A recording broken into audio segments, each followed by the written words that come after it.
Competitive Pokemon is pay to win. We're going to do this as Mongol style, so I might stop the video at any point to give my thoughts, to give anything. I'm going to try to make it through the entirety of the video, and we're going to see how this happened. Let me just refresh the video. But yeah, now we are about to become a proper YouTube channel with our first reaction video. This is going to be, I think, episode 4 of BS Talks. So there we go. Back from getting soup, ramen noodles with a mushroom cream soup. That sounds nice. That sounds nice. Cream soup. Oh, I miss clam chowder. All right, let's do this. Let me refresh the video. Hacking in competitive Pokemon is one of the most hot-button issues that comes up every time there's a big tournament. Like Worlds 2023 this year, which was in Yokohama, Japan. There were a bunch of player DQs because trainers use hacked Pokemon. But why in every competition is there a ton of hacks, despite players getting a warning email about how strict the hack checks will be this year? I can give you a very simple answer to that question. Because a lot of people think the risk is worth it. The risk of hacking, of cheating, is worth it. And there's always that main character syndrome of it will be different with me. I am different. I will be able to get away with it. That is almost guaranteed going to be something like that. That and or it saves the probably thousands of hours that you have to invest into competitive Pokemon to even become viable. So let me just clean my nose. For those of you who are grossed out by me cleaning my nose on stream, I am not apologizing. Here in Hungary, it is the local culture to clean your nose instead of sniffling around. Like, just get it over with and go. All right, let's continue. Well, I think it's because in past Pokemon games, building a team was prohibitively difficult, and sometimes nearly impossible. Many people say this has improved over time, and that Scarlet and Violet is the most accessible it's ever been, and that there's no excuse for hacking anymore. But is this true? No. To find out, I've collaborated with my friend and fellow YouTuber FreezeEye. Okay. Parentheses. Whenever you see an article or you see somebody ask such an important question so early in the video, and it's usually a yes or no question, chances are the answer is going to be no. No, and here's why. I'll be building his team for the 2023 Pokemon World Championship without glitching or hacking to see just how difficult it actually is to make a World Championship caliber team in Scarlet and Violet. Once FreezeEye sends me the team, I'll get to work setting up a plan. Those are the two newest Pokemon, right? Scarlet and the other one, because I haven't kept up. I got those are the newest. Okay, because I have Sword. I didn't finish Sword. No, I have Shield. I have Pokemon Shield. I don't think I made it halfway through. Like, the last Pokemon game I played to completion was Pokemon X. I have Pokemon Moon. And then I skipped. Pokemon has never been one of my go-to games. Like, I like Pokemon. But before X, the previous Pokemon I finished. Oh no, after X was Pokemon Let's Go Pikachu. I loved that one. And before X was... Yeah, after X, the next Pokemon game that I finished was Let's Go Pikachu. Because I played it with my ex-wife, because she had Let's Go Eevee, and we played together. Then, yeah, I have Shield. I'd never finished it. I have a setup to stream console games. We just don't have the time right now, and we're playing Path of Exile. Anyway, back to the video. Part 1. The plan. So while I wait on the team, let's go over the ground rules that I have for this challenge. I will not be using any glitches, like the duplication. Don't worry, my last finished one game was Soul Silver, which is Gen 4. Nice. I don't even know how many generations there are. That's how out of touch I am with this. So, yeah, I'm very uninformed here. Disclaimer. One that was patched out recently. Why? Well, I believe that doing so trivializes the team building process, and that will give too much credit to Game Freak, who makes things needlessly difficult despite knowing their games are to be played in tournaments, and that Pokemon trainers are going to have to train their Pokemon themselves. He just said something that I'm going to disagree. with. That Game Freak knows that their games are made to be played on tournaments. I heavily disagree with that statement. Pokemon games are made for people to play and enjoy them. And a subset of people, very passionate minority of players, play tournaments. However, I will allow two different things that verge on the border between glitch and exploit: date skipping and using a turbo controller. In this game, if you change the date forward one day, it resets all the raids and the items on the ground. There is no punishment in-game for this, like getting locked out of raids, and they've had at least 4 patches to remove this, so I don't really think I count it as a glitch. As for the turbo controller, I'll explain that a bit later, but it's kinda necessary for team building in this game. Oh, lastly, I'll be doing this on a freshly completed copy of Pokemon Violet. I want to see what the full grind is like, from new player to Worlds competitor.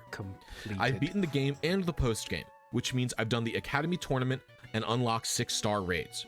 I haven't picked up any specific TMs or items along the way. Okay, Freezai just sent me his team over. Let's see what we have. I disagree with you there a bit, James. They make Pokemon games to make money. They make the Pokemon games to sell them. Absolutely. Absolutely. That's oof. Ooh, that's hard hitting right. I concede. I concede to that. Yes. These companies make games to make money. Now, their games are good, which is, yeah, James got beaten there? No, you just gave me a very good point. It's that simple. Like, I'm not somebody who's going to be hardline stance on a bunch of these things. Like, if you give me something and it's a good point, I'm going to concede to it. if it's a good point and it's something that I didn't foresee, then yeah, I'm going to concede to it. All right, let's continue. Fluttermane and Iron Hands. Okay, awesome. These are VGC I recognize staples the this one. gen. Abomasnow, nice. All these should be easy so one. far. Who else? Heatran, Cresselia, and Ursaluna? Huh? But these Pokemon aren't even in Scarlet and Violet. That's right. For the first time in a long time, the Pokemon Company is allowing transfer-only Pokemon. These 3 are in Scarlet and Violet, but there is no way to obtain them without owning an older Pokemon game. Oh, Not only that, scummy. you cannot do it with just one game. Well, not entirely, no. If we Okay. I love and hate that you can transfer Pokemon from previous games. That sounds like a really cool way of carrying things over and making sure that it incentivizes players to keep playing the future games because now you get to bring over your old ones. I don't know, something about it just feels scummy. I mean, there are definitely studios that also want to make games for people to enjoy, but those are quite rare. Those are rare, and those are usually more independent-minded. Like, a lot of those have that. So, yeah, we'll continue. Yeah, I know. Stop pushing! Stop. I said that I would stop. I said that I would stop the video when I feel like it's over. There you go. Take a look at who Freezai needs for his team. They're all available in Pokemon Legends Arceus. So it seems like that's the only extra game we need, right? Nope. Freezai has requested a 0-attack Heatran, a 0-attack Cresselia, and a 0-speed Ursaluna. Pokemon Legends Arceus has no way to check Pokemon IVs in it. The game has stats, yeah, but they're completely independent from the invisible and hidden away IV system. So the only way to check these Pokemon stats would be to transfer them out of the game. And at that point, the game has been saved, and I cannot reset for the legendaries like Heatran and Cress anymore. Okay, so maybe I could use a different Generation 8 game to get Cresselia and Heatran. They're available in the Dynamax Adventures and Sword and Shield, right? Well, even if you did that, you would still need Pokemon Legends Arceus, since that's the only place you can evolve Ursaring into Ursaluna. But also, Dynamax Adventures are not ideal. They take about 15 minutes to play through, and the legendaries at the end have 4 guaranteed perfect IVs, making it very difficult and slow to reset for a 0 attack here. Okay, so if I won't use Sword and Shield, what about Brilliant Diamond and Shining Pearl? Well, these games would actually work. You can soft reset for Heatran quite easily here. Cresselia is still a bit annoying though. It's a roamer, so it can take a while for you to encounter in the wild and check its stats. To me, this is just unacceptable. I need to own BDSP and Pokemon Legends Arceus, 2 what are effectively spin-off games, by the way. These did not have any VGC tournaments, so VGC players probably skipped out on these. Yeah, like I'm just thinking, this is a ridiculous barrier of entry. Like, this is to be competitive, right? To be able to compete in one of the major leagues. That is an absurd barrier of entry. And it's not over. Yeah, I can feel that. Like, it's already a ridiculous barrier of entry. And like just with this alone, yes, you've made your point that this is pay to win. Unless you cheat. Because you have to have completed 2, 3, 4 games before this. Like, this is for the most hardcore of hardcore. Which, I mean, yeah, I guess that's what the tournaments are aimed for. Like, that's the intended thing. So you will have to cheat now. Yeah, let me see. Let's continue. If you need both of them, that's $120. Jesus. Straight up, $120. But you could be conservative, just buy Pokemon Legends Arceus and accept unoptimal attack IVs. That's only an extra $60, right? Well, to me, that's still unacceptable, but it gets even worse. Let's say your team has an Urshifu on it, one of the best Pokemon in the meta, and it also had an Ursaluna, as Freezeye's team almost did. Well, in that case, Urshifu is a $90 Pokemon. You must own Sword or Shield and the $30 DLC. This is blatantly pay to win. There is no ifs, ands, or buts about it. Those with more money and more Pokemon games have an advantage over those who do not. It's like if in Super Smash Bros. Ultimate, to use Young Link, you had to own Super Smash Bros. Melee. That's why I decided to say screw it. If we're allowed to use old games, we're gonna use old games. Yeah, alright, BDSP. Okay, no, before that, that is beyond pay to win, because this just cements. Okay, I'm gonna make a bad analogy, and I am very well aware that this is a bad analogy, but this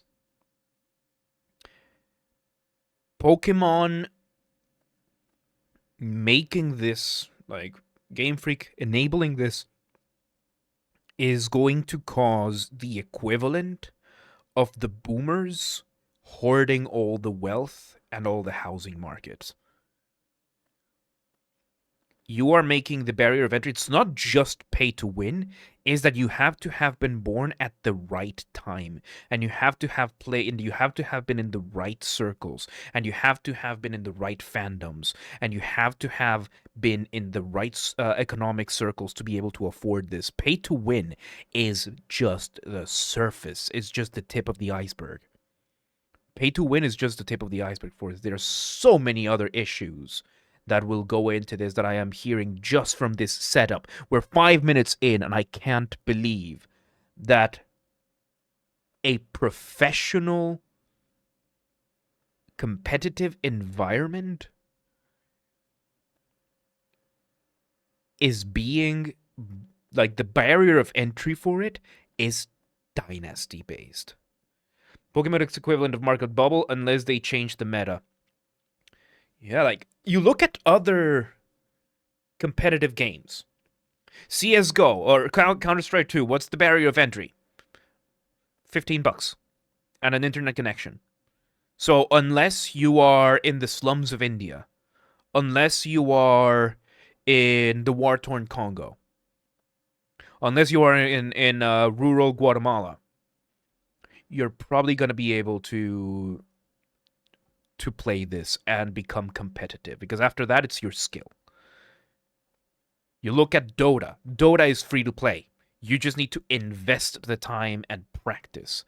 League of Legends, they have a little bit of a pay-to-win thing with the way the champions are, and after level 30, I forget what the name of the things in level 30. Rocket League, barrier of entry. Maybe I think it's free to play now. So if you were in the early days, $20. And then maybe getting a car with good hitboxes. And then after that, maybe a controller. Maybe getting a good controller for it. And that's about it. This, you have to have legacy. You have to have, I'm not talking about the game. You have to have a legacy. You have to have been raised in a Pokemon family. This is ridiculous. Let's continue. He might be acceptable to use, but it would take a long time in those games, and I would still have to fix up the Heat Train and Cresselia with mints and bottle caps and stuff. So I don't really want to use them. I also threw out those games months ago. That's why I decided I'm going to use multiple old games, and I'm going to compare them to Scarlet and Violet and to each other to see which one of these is the most effective way to get a Pokemon for the World Championship. And how do you even verify if, with so many of those games, so many of those layers, and so many of those links between those layers being external software? Because I remember wanting to transfer Pokemon from Pokemon X to Pokemon Moon. With all those layers, how do you even verify if people are cheating? No wonder a lot of people are cheating, if that's the thing. Like, let's continue before I make my point. I'll be using Soul Silver for Ursaluna, Black and White 2 for Heatran and Cresselia. Oh, hang on. He will get to that, yep. And even if you were raised with Pokemon, you had to start competitive from the get-go. If you started late, you would struggle to get into the competitive world. Yep. Like, this is almost as bad as the barrier of entry for being a professional athlete. Like, if you want to be a professional football player, like Federation football, European football, you have to start at like 6 years old. You have to start at like 6 years old. And you have to come from a football family, and you have to have enough potential and that kind of stuff. It's very, very restrictive in that sense. Am I the only one who never cared about Pokemon in any way? Was always a Magic guy. I loved Pokemon. I loved the show. I didn't have access to the games growing up because they were for the mobile, mainly for the mobile consoles. Like, I had Pokemon Stadium 2 for the N64. I couldn't get any of the Pokemon games for the GameCube. I didn't get any Pokemon games for the Wii. I didn't get any Pokemon games because I then switched to PlayStation. I didn't get any Pokemon games for my DS. Watched Dragon Ball Z, Inuyasha, and Gundam. Nice. In Guatemala, it was Dragon Ball Z, Pokemon, Digimon. There were a bunch of others, but Pokemon was a big one. Yeah, I never struck a chord with you? Oh, there you go. That's fine. That's fine, too. So, yeah, in your case, like, if you suddenly were to become very interested and just completely enamored with Pokemon, let's say, let's just hypothetically, that you were just fall in love with Pokemon, you would not be able to become competitive because of just how absurd the barrier of entry is. Let's continue. And Shield for Abomasnow. Since this is the first team I'm ever sending to Worlds, I also want it to be a bit special. So when able, I'll go for a Shiny, a matching Pokeball, and a mark or ribbon. I actually think the old games will have it easier, like Black and White or Soul Silver. With that said, it's time to go for Flutter Mane and Iron Hands. Magic competitive is also not part, very expensive most of the time. You also need understanding of the second hard market to get it easy. Oh yeah, the Magic. Let's not get into Magic the Gathering right now because I know. Yu-Gi-Oh was a little more dramatic. Was a bit interested. Yu-Gi-Oh has had some good shows. Yu-Gi-Oh GX is genuinely good. The original Yu-Gi-Oh is hit or miss, especially with the later seasons. GX was good. I haven't watched any of the other ones. I heard that Arc 5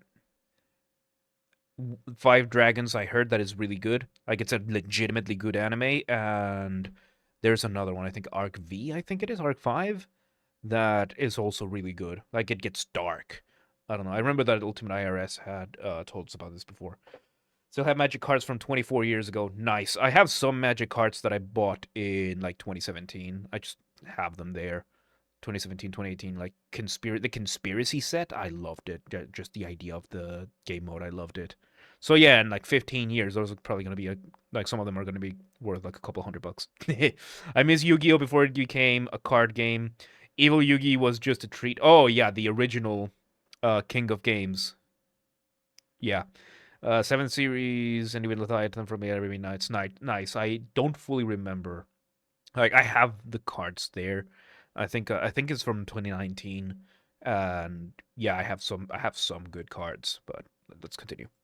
I tackled the two Mons in Scarlet and Violet first because they would be the most tedious to do. So I figured let's get the least fun stuff out of the way first. I started with Iron Hands, which specifically needs a 29 IV in speed. Nice. I didn't aim for a shiny Iron Hands because it's kind of a tedious shiny hunt, and I only had about a week to put this whole squad together. I didn't have the shiny charm, so my only chance is a 1 in 1024 using the Herba Mystica sandwiches. As for the technique for hunting for the speed stat, I used the list of sandwich recipes devised by my good friend Papa Hepe to make a level 3 encounter, title, and sparkling power fighting sandwich. Wait! What? That's Pokemon? That was Pokemon gameplay.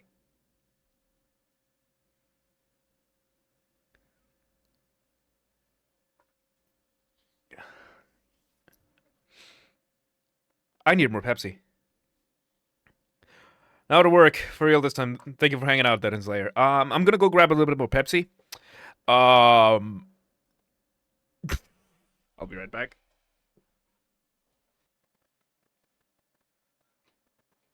Okay, so, you're telling me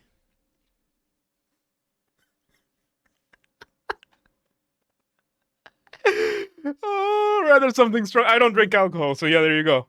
Making sandwiches, you need something more than Pepsi. I don't drink alcohol, so yeah, making sandwiches for your Pokemon is just the right thing to do, or rather something strong. I think you can bring it.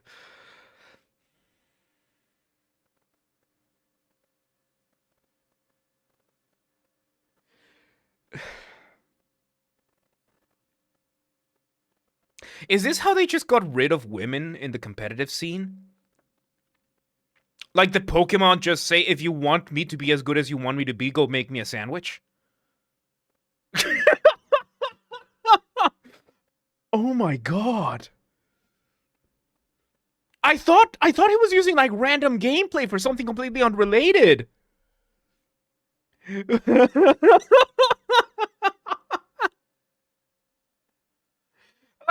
like, is this how they got rid? Women never played Pokemon. That is objectively not true. But is this how they got rid of women in the competitive scene? Just by being obnoxious like this? You have to make your Pokemon sandwiches.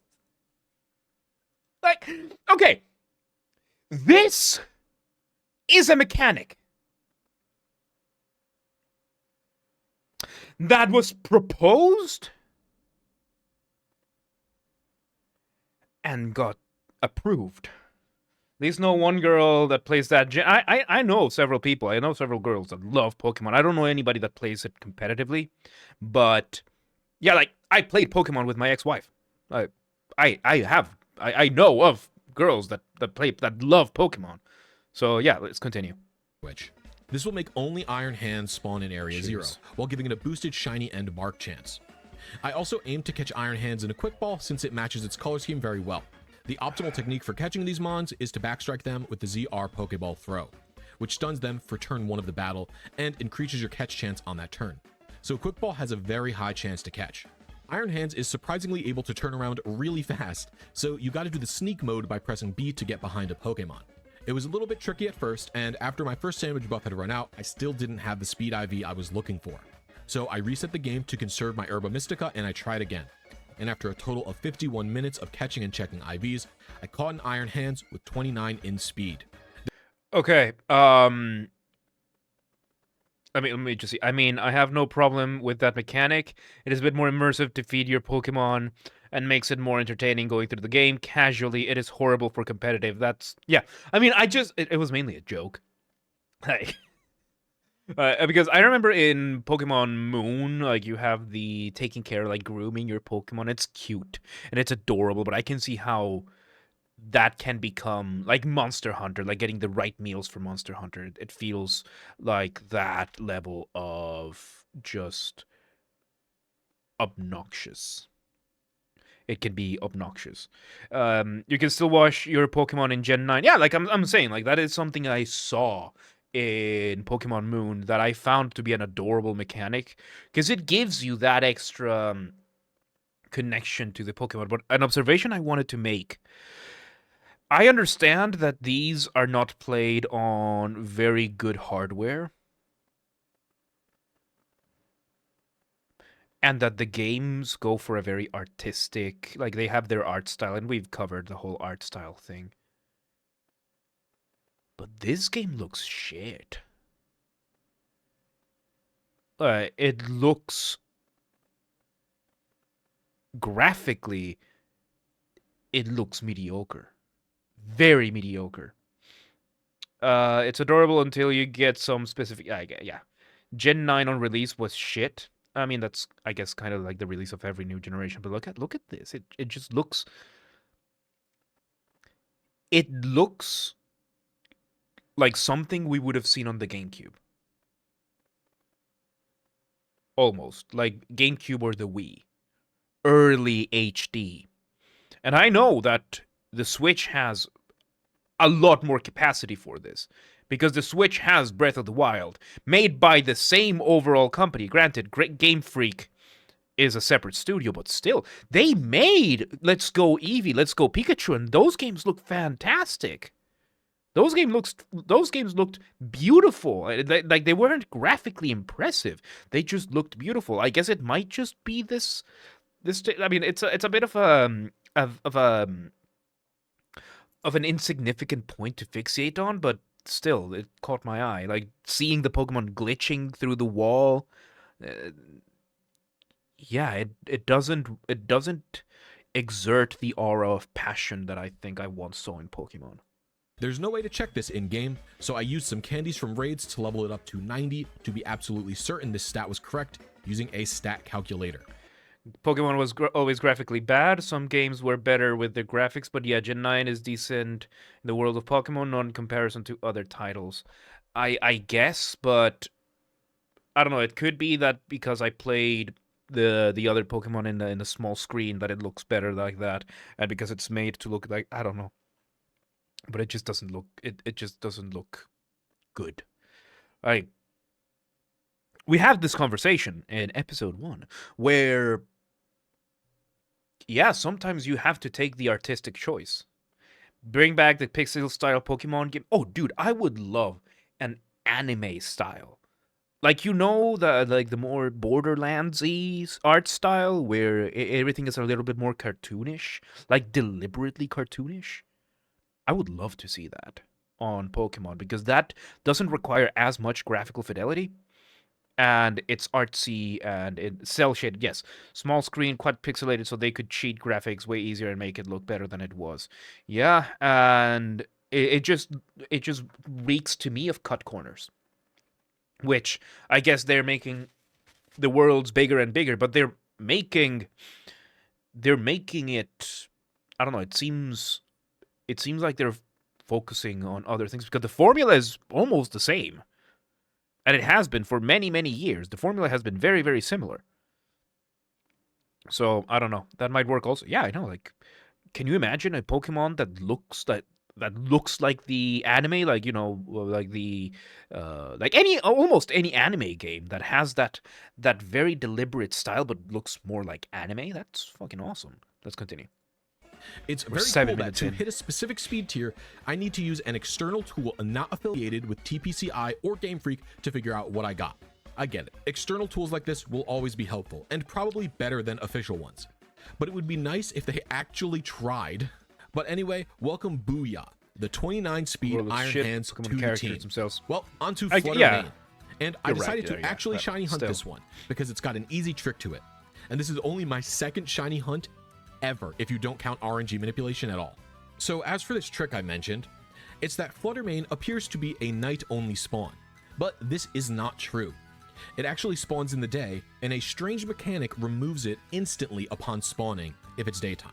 You can see this by holding ZL while running a Ghost Encounter Power 2 or 3 sandwich, and you'll see tons of Flutter Mane spawning but disappearing, and you can't encounter them.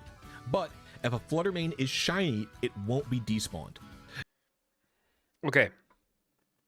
And you're right, the overworld world looks shit, but the actual models look pretty decent. That is true. This is giving me Dark Souls 2 vibes. This is giving me Dark Souls 2 vibes. Maybe I'm just fixating too much on this particular game. But this is giving me Dark Souls 2 vibes, where the game is good, but it was poorly crafted. Like, it's just giving me those vibes. Maybe true, maybe not. I don't know. I haven't played the game. I don't think I ever will. So, let's continue. This is because the removal mechanic has an exception for shinies. So, while the sandwich odds I have are still only a 1 in 1024, if the Flutter Mane is constantly respawning, it will produce a shiny much quicker than I would otherwise. So just like Iron Hands, I use Papa Hefe's sandwich ideas. recipe to make a level 3 encounter, title, and sparkling Stated power ideas, ghost yeah, there you sandwich. go. Then I sit next to this rock and wait until I see a shiny. I Look catch at the that. shinies, check if they've got a 0 attack, and if they don't, I reset the game. And yes, I delete the shinies if they're not 0 attack. I ended up catching over 20 shiny Fluttermanes I threw in the garbage during this hunt. I didn't want to Jesus. waste any of my Herba Mysticas, which are the rarest item you need to craft the sandwich. Since this is a relatively fresh save and I don't have a ton of Herba Mysticas, it's important for me to preserve them as much as I can.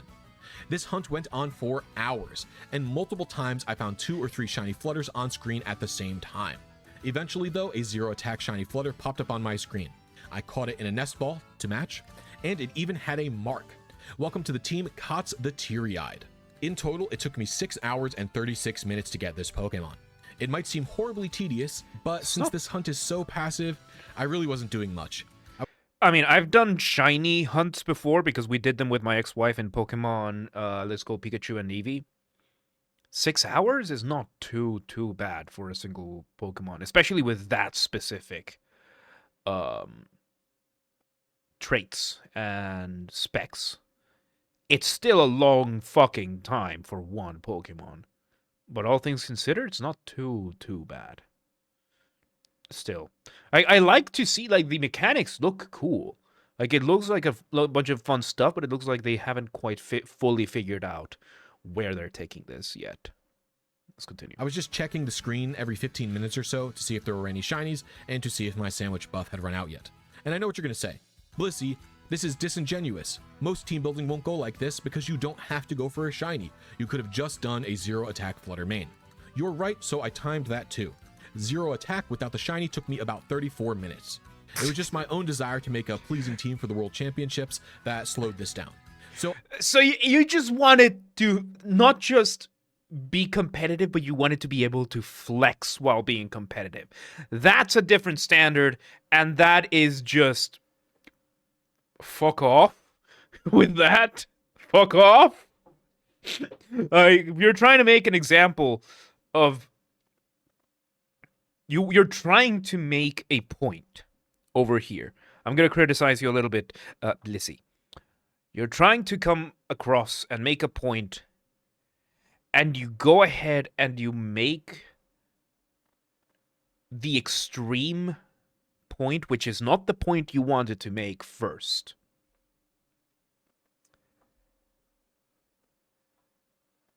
That is going to bring down your credibility, because now the points that you bring coming forward, I'm going to have to question, is this for being competitive or is this for being flex competitive? So just telling you, kind of shot yourself in the foot there. I don't think he's going to see this. I'm way too small a channel. I digress. Still, 35 minutes to find the right Pokemon with that. I mean, it's still a very specific method. It's still a fairly ridiculous thing that you need to do for one of the Pokemon, but still, let's continue. So I'll count the 34-minute one instead. Alright, so the first 2 Pokemon are caught. We will need to fix them up later, but we can ignore that for now and move on to the other 4. The next Pokemon I caught was Ursaluna. We will be heading all the way down to Gen 4 for Ursaluna in my copy of Soul Silver. If you're familiar at all with Gen 4, you may be surprised when I said that I think it's going to be easy to get competitive shiny Pokemon here. Because before Gen 6, it was notoriously inaccessible. Well, that's because I'll be using a technique known as RNG manipulation. And not just in Gen 4 either. I'll be using this to some degree for every remaining Pokemon on the team. So let's go over a brief explanation of how RNG manipulation works in general, and then I can cover the specifics each game has when we get to them. Pokemon games try their best to be random, be it wild encounters, Pokemon IVs, or shininess. But computers are not great at this, so they have to fake it in some way. The way all Pokemon games do this is by using specific algorithms, which are often pretty old and open source. The algorithms typically go like this. They take an initial value from somewhere in the game system, usually its date and time, then they convert those values into a hex number to form a starting point, which we call the initial seed for the RNG. Then, in some pattern, it adds numbers to the initial value over and over whenever something random needs to happen, like an NPC turning, rain making particle effects, or Chatot custom cry having its pitch shifted up and down. We get all this info by using predictive tools on a computer. They are simulations of what the game's RNG does and do not connect to our game console or cartridge in any way. It just tells us what buttons to press and what the expected outcome is. All right. Okay. I am going to dissent here once again. You are talking about manipulating the game once again. Like, this is a hack. A sort of cheating. I understand why you're doing this, because you do need to save some time. This is not considered a full-blown cheat. Like, you're not giving yourself a full-blown advantage altogether. He's not touching the game files in any way. Oh, so he's not hacking its exploit. Okay, yeah, in that sense, yeah, I guess you're still playing within the parameters given. You're just exploiting what's going on. Yeah, I misunderstood that. So yeah, let's continue. Right. With that, let's move on to manipulating the Ursa Luna. Anyway, the Ursa Ring here is So going to need you're manipulating, 431 IVs and a 0 in its speed stat, with a brave nature to boot. I'll be breeding for it since I think the shiny Spoiling Ursa the shit. Luna matches Yep. a Pokeball Makes pretty sense. well. This is actually the cartridge I used to build Ray Rizzo's 2010 team, so if you haven't seen that video, please check it out. In any case, that team required a 4 IV 0 speed Ditto for breeding, so I already have that as one of the parents. For the other parent, I just catch a random Ursa Ring near Mount Silver and I begin the breeding process. In Gen 4, we can control the initial seed value by setting the date and time of the DS and launching the game at the right 1/30th of a second window. That forms our initial seed. We'll have to do this twice though, since the egg RNG in this game is a 2-step process. First is what's known as the held RNG. This is when the daycare man tells you he has an egg ready, and at that point the Pokemon's nature, ability, gender, and shininess is already determined. So I deposit the 2 parents and use PokeFinder, which is the RNG simulator I mentioned before, to find a date and time for when a shiny brave Teddiursa will spawn.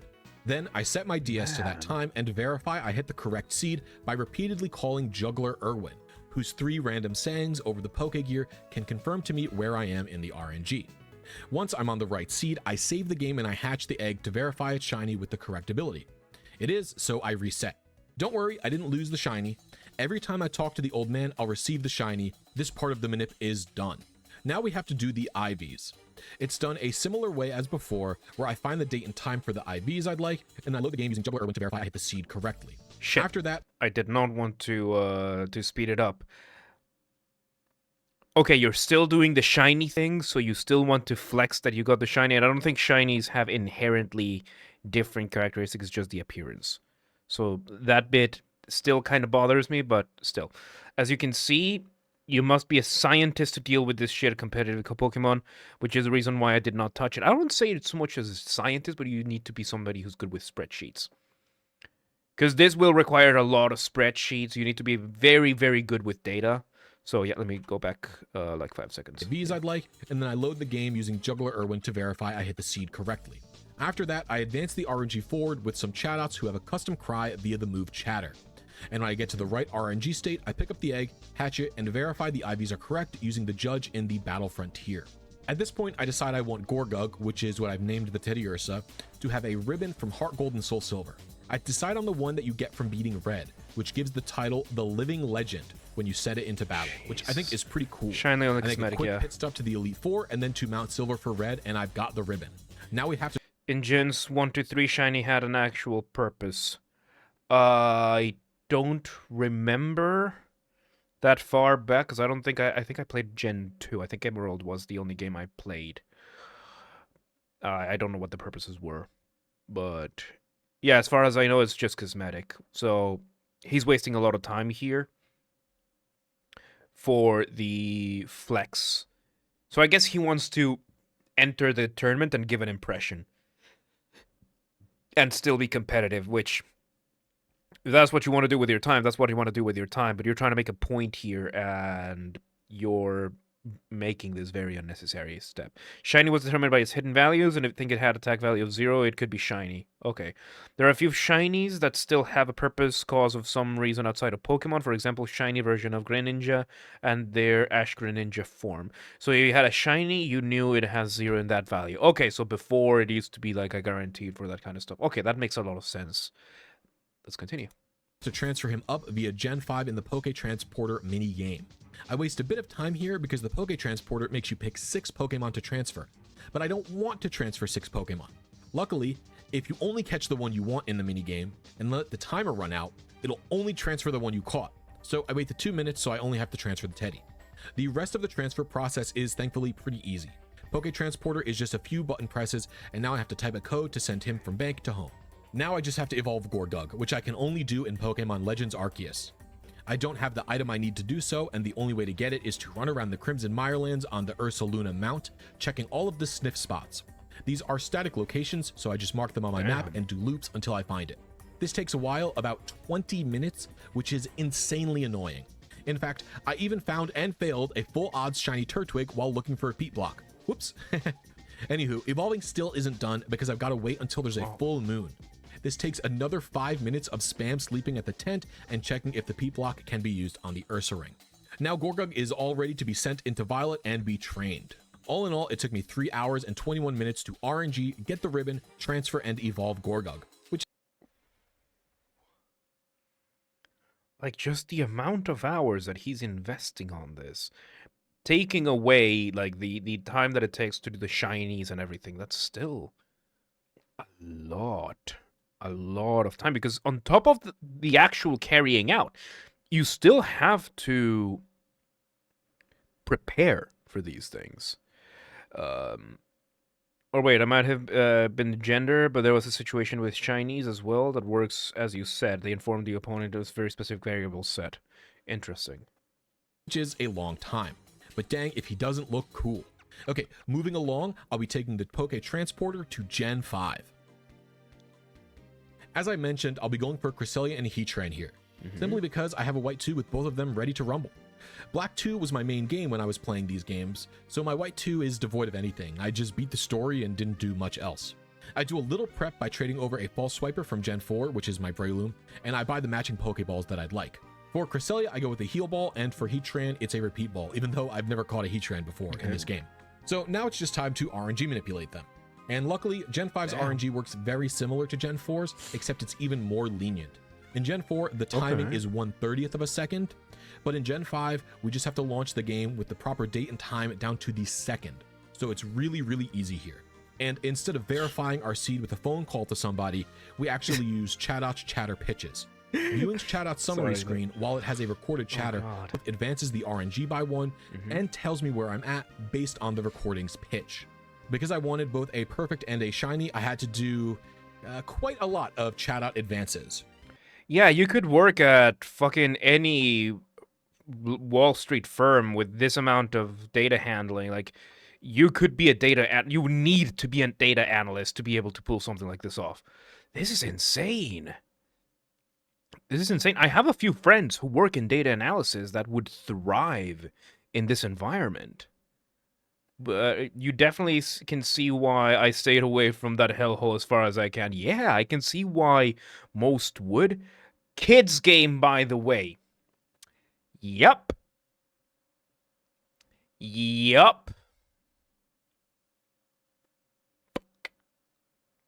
623, in fact. But you gotta do what you gotta do. And after 623 uhs and ahs, first try I get the shiny Cresselia to pop up in only 12.5 minutes. But now we gotta catch this thing in a Heal Ball. And let me tell you, this was arduous.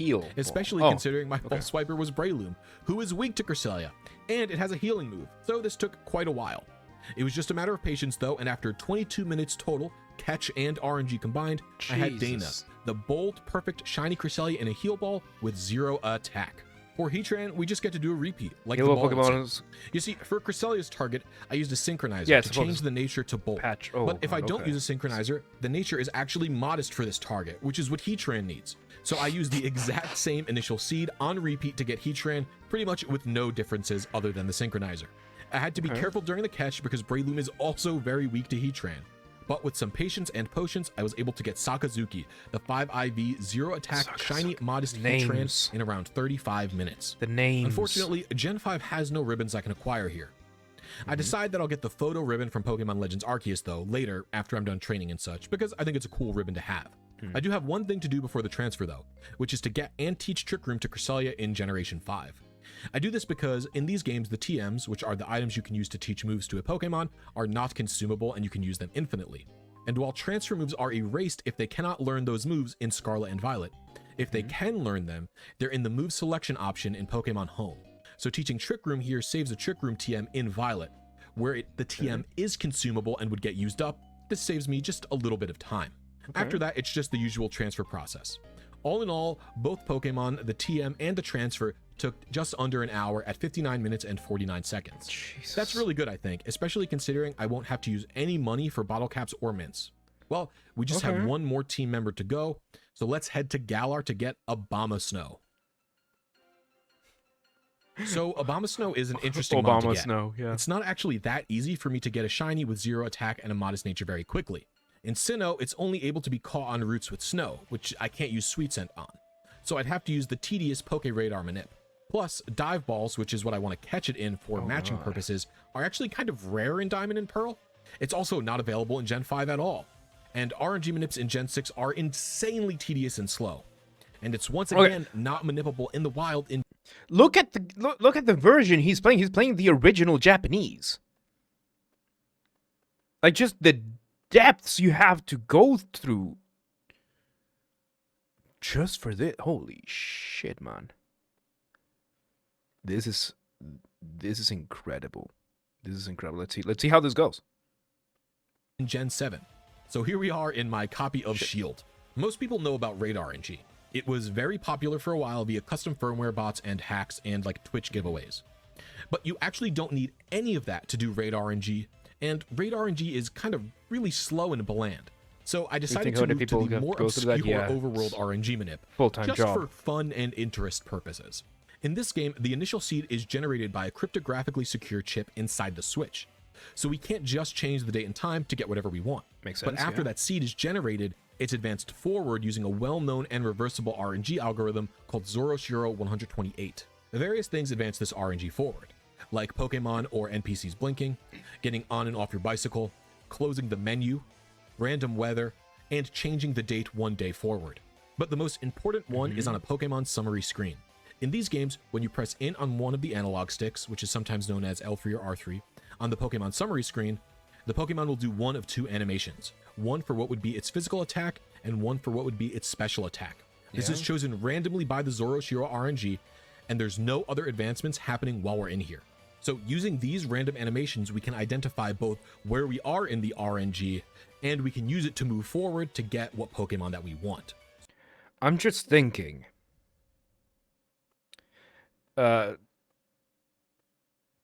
People figured this out. The systems are in place, which means somebody trial and errored this into existence. The amount of time you have to invest into something like this, it's incredible. It's incredible. Like, kudos to you for spending your time passionately like that. Fuck. It's like trying to find a specific number of pi and then work with the number to get a specific outcome. Yeah. Repeat. Kids game. Yep. Okay. Something a point to be made. Don't forget, a lot of the times, a kid's game and a game for everyone, for anyone, are two different things in the same way that a kid's movie and a family movie are. And these games are everyone games, are anybody's games. Like, anybody can play, can enjoy these games. These games are not designed for children. Games that are designed for children are, just like movies or TV shows that are designed for children, are unbearable to watch. Unbearable to watch, because usually it's just shiny colors and nonsense, or learning the basic shapes and shit like that. Like, usually kids' games are like that. These are just, the main market historically for these games have been children. That is 100% true. But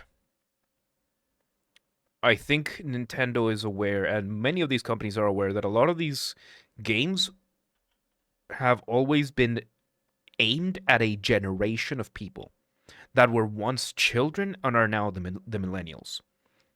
I don't think Gen Z is as obsessed with this. Gen X definitely was not as much. This is a phenomenon amongst millennials. And Nintendo keeps aiming this at the generation that buys it. That simple. Well, competitive scene is normally not for kids, despite the game being for them. It's open to them, but but every competition is more aligned with adults. Yes, and I think right now Nintendo has realized that, and they are just orienting themselves. So the games are still, yeah, you can absolutely play them as a kid, and it's simple enough for children to. It's easy to get into, difficult to master, and oh boy, have they made it difficult. Hello, Crazy Nate. Welcome. We're playing. We're not playing. We're looking at this video and how unbelievable Pokemon is. We're almost halfway through. Holy shit. So all I have to do now is find a spot in the overworld where there's no chance of rain, no NPCs, no Pokemon, and when I walk close to the grass, Abomasnow will spawn. So I can use this to find my seed and RNG manipulate an Abomasnow. The downside is that this process is slow. The 128 in Zoroshiro, that stands for how many bits it has, and each analog stick press is 1 bit. So we need to do it 128 times to find our current seed. So I do.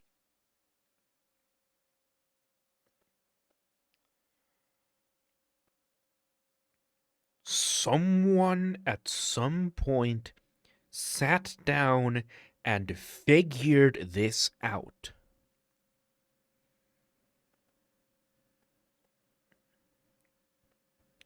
And this is the initial prelude to prepare to attempt to become competitive at this game.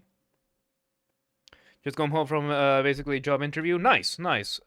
We were playing Path of Exile. Now we are watching this game that is competitive. Pokemon is pay to win if you don't cheat. Easy to get into, difficult to master. Sounds like any skill-based activity, basically. I see the pain. Yep. That person also needs a hug. Yeah, that person, whoever figured this, all of these systems, whoever figured these out, needs a hug. And possibly a mother. Okay. It's enough means. That was mean. That was mean. Okay, they need a Vulcan hug. Maybe the Vulcan of the Salamanders. Give you a big bear hug. It's all going to be okay. They pulled apart code and saw how it worked. Like, as I'm saying, somebody sat down to figure this out. They figured out by using info from Codebreak. Still, somebody sat down to figure this out. So who the fuck figures out that the character's blinking changes the world seed? Yeah, like that is going to be like, regardless of whether or not it's somebody who did this with trial and error from the actual thing or broke into the code and saw what the code does. That doesn't take away from my point that somebody sat down and spent the time to figure this out. And hey, if that's what you want to do with your time, don't let me stop you. Like, a lot of people are benefiting from this. People are getting paid thanks to this. Like, competitive scene, like, a competitive Pokemon, it might not be that big a scene, but it still fucking pays. So, there you go. Do that, and I see I've got a shiny Abomasnow at 925,000 advances away with a modest nature and 0 attack. The advances here are not quick. The fastest one that I can do is a date skip, and each date skip is about 7,200 advances. Luckily, I can do this somewhat autonomously. You see, I have a very sophisticated turbo controller called the Ghoulie Kit King Kong Pro 2, which lets me record my inputs for 10 minutes and play them back. So I record 1 date skip, and I can multitask for about a month until I need to manually intervene. Not as good as a very fancy date skip Arduino, but I think it will do. 2 hours of date skipping like this later, I'm 6,136 advances away from my target, so I can no longer use the date skip. Okay, turbo controllers are a tricky one for me. Because in this case, it's just a tool to facilitate the process. Nintendo's gonna have to do something about this meta. Because once the millennials start losing interest in Pokemon, which, to be fair, that's probably not gonna happen. Millennials are perpetual children. Um, but people will start losing interest as the barrier of entry keeps going higher and higher and higher. And either the meta is going to change or is going to be forced to change so that people don't have this absurd barrier of entry, or Nintendo is going to have to change the formula so that the barrier of entry, like it's a fresh start. Like we're bringing Pokemon green and red and blue and yellow, and we're just doing this in the new generation, and it's a fresh start, new mechanics. It's probably not going to happen because it would require them to go back to the drawing board and rethink a bunch of these statistics and a bunch of these. But this is bound to collapse. Reminds me of Austin figuring out the physics of what's going on in the Fallout games years ago. Yeah, Pokemon is too strong a game. James, we are millennials. I am in a very weird place when it comes to that because age-wise, I am in between millennial and Gen Z. Culturally, I am between. I was raised in a culture. My culture, Guatemala, is about a generation behind. So I am in between Gen X and millennial when it comes to the cultural things. Once I went to America, I was in between millennial and Gen Z when it came to culture. So I have a weird amalgamation of three generations that I've grown to become. And that doesn't mean that millennials can't become adults. Like, that happens all the time. But I'm saying, at least American millennials, very likely to just be perpetual children. If I recall correctly, he will also mention in the end how Game Freak can fix this. Good. I like when video essays like these actually come up with a solution. Good. I have no idea where I belong. Like, the whole generational thing is a very tricky thing. Yeah, well, technically, I was born at the time of the internet. I was born. That's the thing, right? Like, I didn't have internet in my house until 2006. 2006, 2007. My school didn't have internet until 2004. So, and we didn't get access, like, my grade did not get access to the internet until like 2005, 2006. So I was 10 or 11 when I first started using the internet. And it was mainly my teachers teaching me, and we didn't even know much of it. I think my time with the internet started around 2005 or 6 as well. So yeah, we're a very different generation because American millennials, European millennials, a lot of them were born with the internet already at home. And that is a fairly common thing that I've noticed. Like, a lot of them were already born with the internet already at home. I come from the underworld. So, you have first world, America and Europe and all of that. Second world, you have Russia, Eastern Europe, whatever. Third world, you have, Africa, most of Latin America. And underworld, which is what I call Guatemala, because the standards had dropped so unbelievably to such an unbelievable degree that I call it the underworld. That's a conversation we're gonna have another time. Around that time, like I did not grow up with internet because I had internet around my teen years. Like, that's when I started using the internet. It all snowballed very quickly, but yeah. Like, yeah, I saw High Five. I saw MySpace. I had accounts there, that kind of stuff. But I didn't have AOL, let's say. US technically doesn't count as first world country anymore. Well, the thing is, the US is an amalgamation of countries. Like, if you want the United States to make sense to you, you need to see it the way that you see the European Union or Europe. Europe is a region. The United States of America is a region.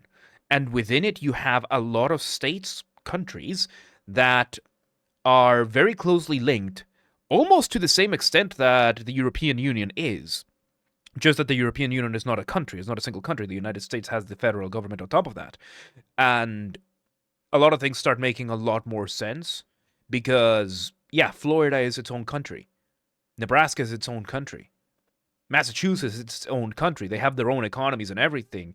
And then they just have an interlinked system. They have the federal government. They have the federal everything. which just overlaps their entire thing and just connects everything. But it's 50 states that are basically 50 countries, 50 sets of cultures. Just like in Europe, you have 40, 30, 40, 50 states, countries that have different cultures and everything. Difference is that the United States is unified by its language, its currency, and its constitution, which is slowly going away now, but that's a conversation for another day. Let's continue. I've got to do something that's in smaller batches. I just did the simplest, which is on the party screen. You see, every time you press in on the analog stick here, even if a Pokemon's animation doesn't play, the RNG is advanced by 1. So I set my turbo to do this for a while until I was about 200 advances away. At this point, I did it all manually, counting while I did so. I do my final advance and I run up to the Abomasnow, and there she is. 0 attack, shiny, and modest. And when I get into the battle, I forgot to buy the dive balls. Narrrr. Well, to be honest, I'm not going to do this again because it took me 3 hours. So I decided that a Premier Ball is still cool with Go That. The battle ended up being a little too close for comfort because Abomasnow had Wood Hammer and was giving itself recoil. But we caught it without much issue after a body slam paralysis. In total so far, we've spent 8 hours and 21 minutes catching Pokemon, if you don't count the shiny Fluttermane that I hunted and you count the 34-minute one that had a 0 attack. Okay, fair. Not so bad, but not great either. But which game was the worst, and how do these compare to each other? 8 hours and 21 minutes is 1 full day of work, with 1 hour of overtime if you want to count a lunch break. That is not too bad, but we're not taking into consideration the preparation time. Like, this is just the time in the game. This sounds like something that you would have to sit down and do for an entire week as a full-time job. Well, I'll stress that it's an unfair comparison since Cresselia, Heatran, and Teddiursa do not need any bottle caps or mints yet. But Teddiursa took 3 hours and 21 minutes, Cresselia took 22 minutes, Heatran took 35 minutes, Abomasnow took 3 hours, Fluttermane took 34 minutes, and Iron Hand took 29 minutes. That's a lot of time. So right now, to me, it seems that Gen 5 is leading the pack, with Gen 9 being very close behind. Although again, Gen 9 could not have gotten Cresselia or Heatran in it, so... It is not done as far as I understood. Yeah, like I'm saying, like, just catching these, the ideal Pokemon, is, game-wise, a full days of work. And yeah, when did we start watching YouTube? A couple of hours ago. Is it even fair to say that it's about even when I can't use it to get those Pokemon? I'm not so sure. And with that, every single Pokemon for the team is required. We still have to EV train, farm for Terra Shards, and patch up the 3 Pokemon with Nature Mints and Bottle Caps. But to do all of that, we're going to need to farm some money. Unfortunately, farming money is not very easy in Scarlet and Violet like it has been in prior gens. The best strategy is beating the Academy Ace tournament, and that makes you about 125,000 in 15 minutes. But you need roughly 550,000 to fully train a Pokemon using vitamins. However, like Abomasnow, we can fix this problem by using a turbo controller.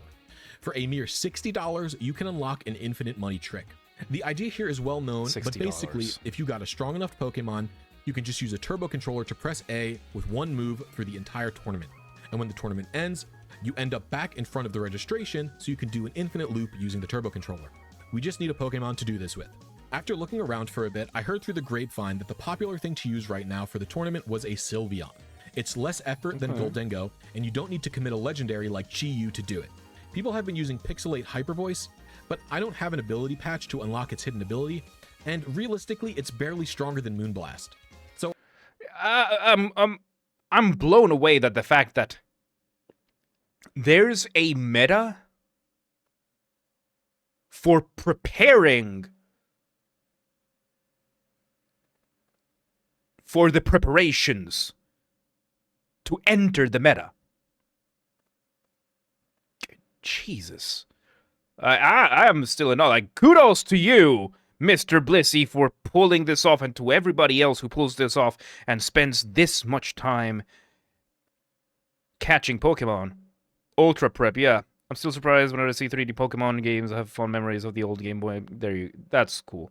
That's cool. It's still, like, this is something that, unless It has to be done by people who are either extremely passionate, or the prize pools are just that much worth it, or the status is that much worth it. And with time, Pokemon will slowly fade away. Mainly because millennials are basically the force keeping this alive. The bulk, I would say, like millennials are giving this to their children, and millennials are the ones buying this. Like, just look at this guy and how much Pokemon merch he has. Like, this guy lives and breathes Pokemon. And competitive prepping. I'm pretty sure that's not it here, Primal. I'm pretty sure competitive prepping is something that happens in, like, Arkansas.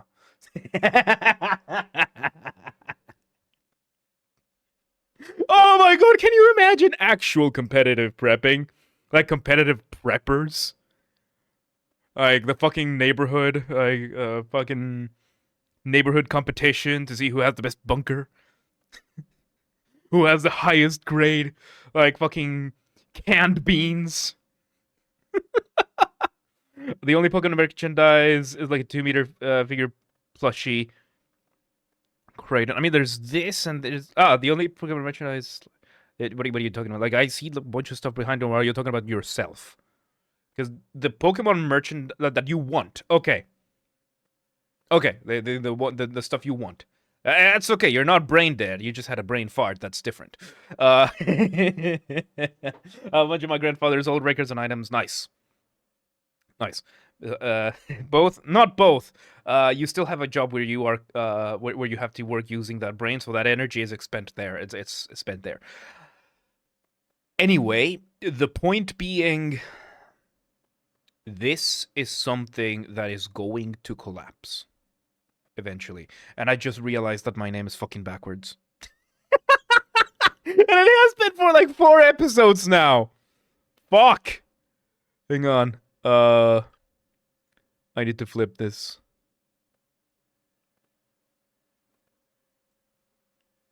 There we go. It's been like last week. We're going into episode 4 and I didn't realize that my name was fucking backwards and nobody told me. Let's continue the video. So I thought Moonblast was fine with the cute charm ability on the Sylveon. It took me 7 minutes to find one right outside of Alfrenada. Once caught, I leveled it to 94 with every single EXP candy that I have. Then I sell all the treasures I have to pay for its vitamins. I EV it with max special attack, 180 speed, and 78 defense. I'm still I also spent some time to get the amulet coin, which to get you have to make 5 trainers near Medali and talk to the league rep to get. And lastly, I spent money on bottle caps and a nature mint to fix up its stats, and I headed to the academy. I farmed this way automatically for about 40 hours or so, and my money was near the cap, which is like 9 million or so Poké Dollars. I don't really know how to count this towards the timer though, so I don't know. I just counted the setup for Sylveon, which was about 34 minutes. And we'll add the $60 for the turbo controller to our money total. Well, we're almost to the end now. It's just time to train and fix up the Pokemon. Jesus. So what does fixing up entail? Well, it's of course doing some EV training, but it's also using mints, bottle caps, and Terra Shards to fix up my Pokemon's IVs, natures, and Terra types. Terra type. I'm sorry, bottle caps? The fuck is this, Fallout?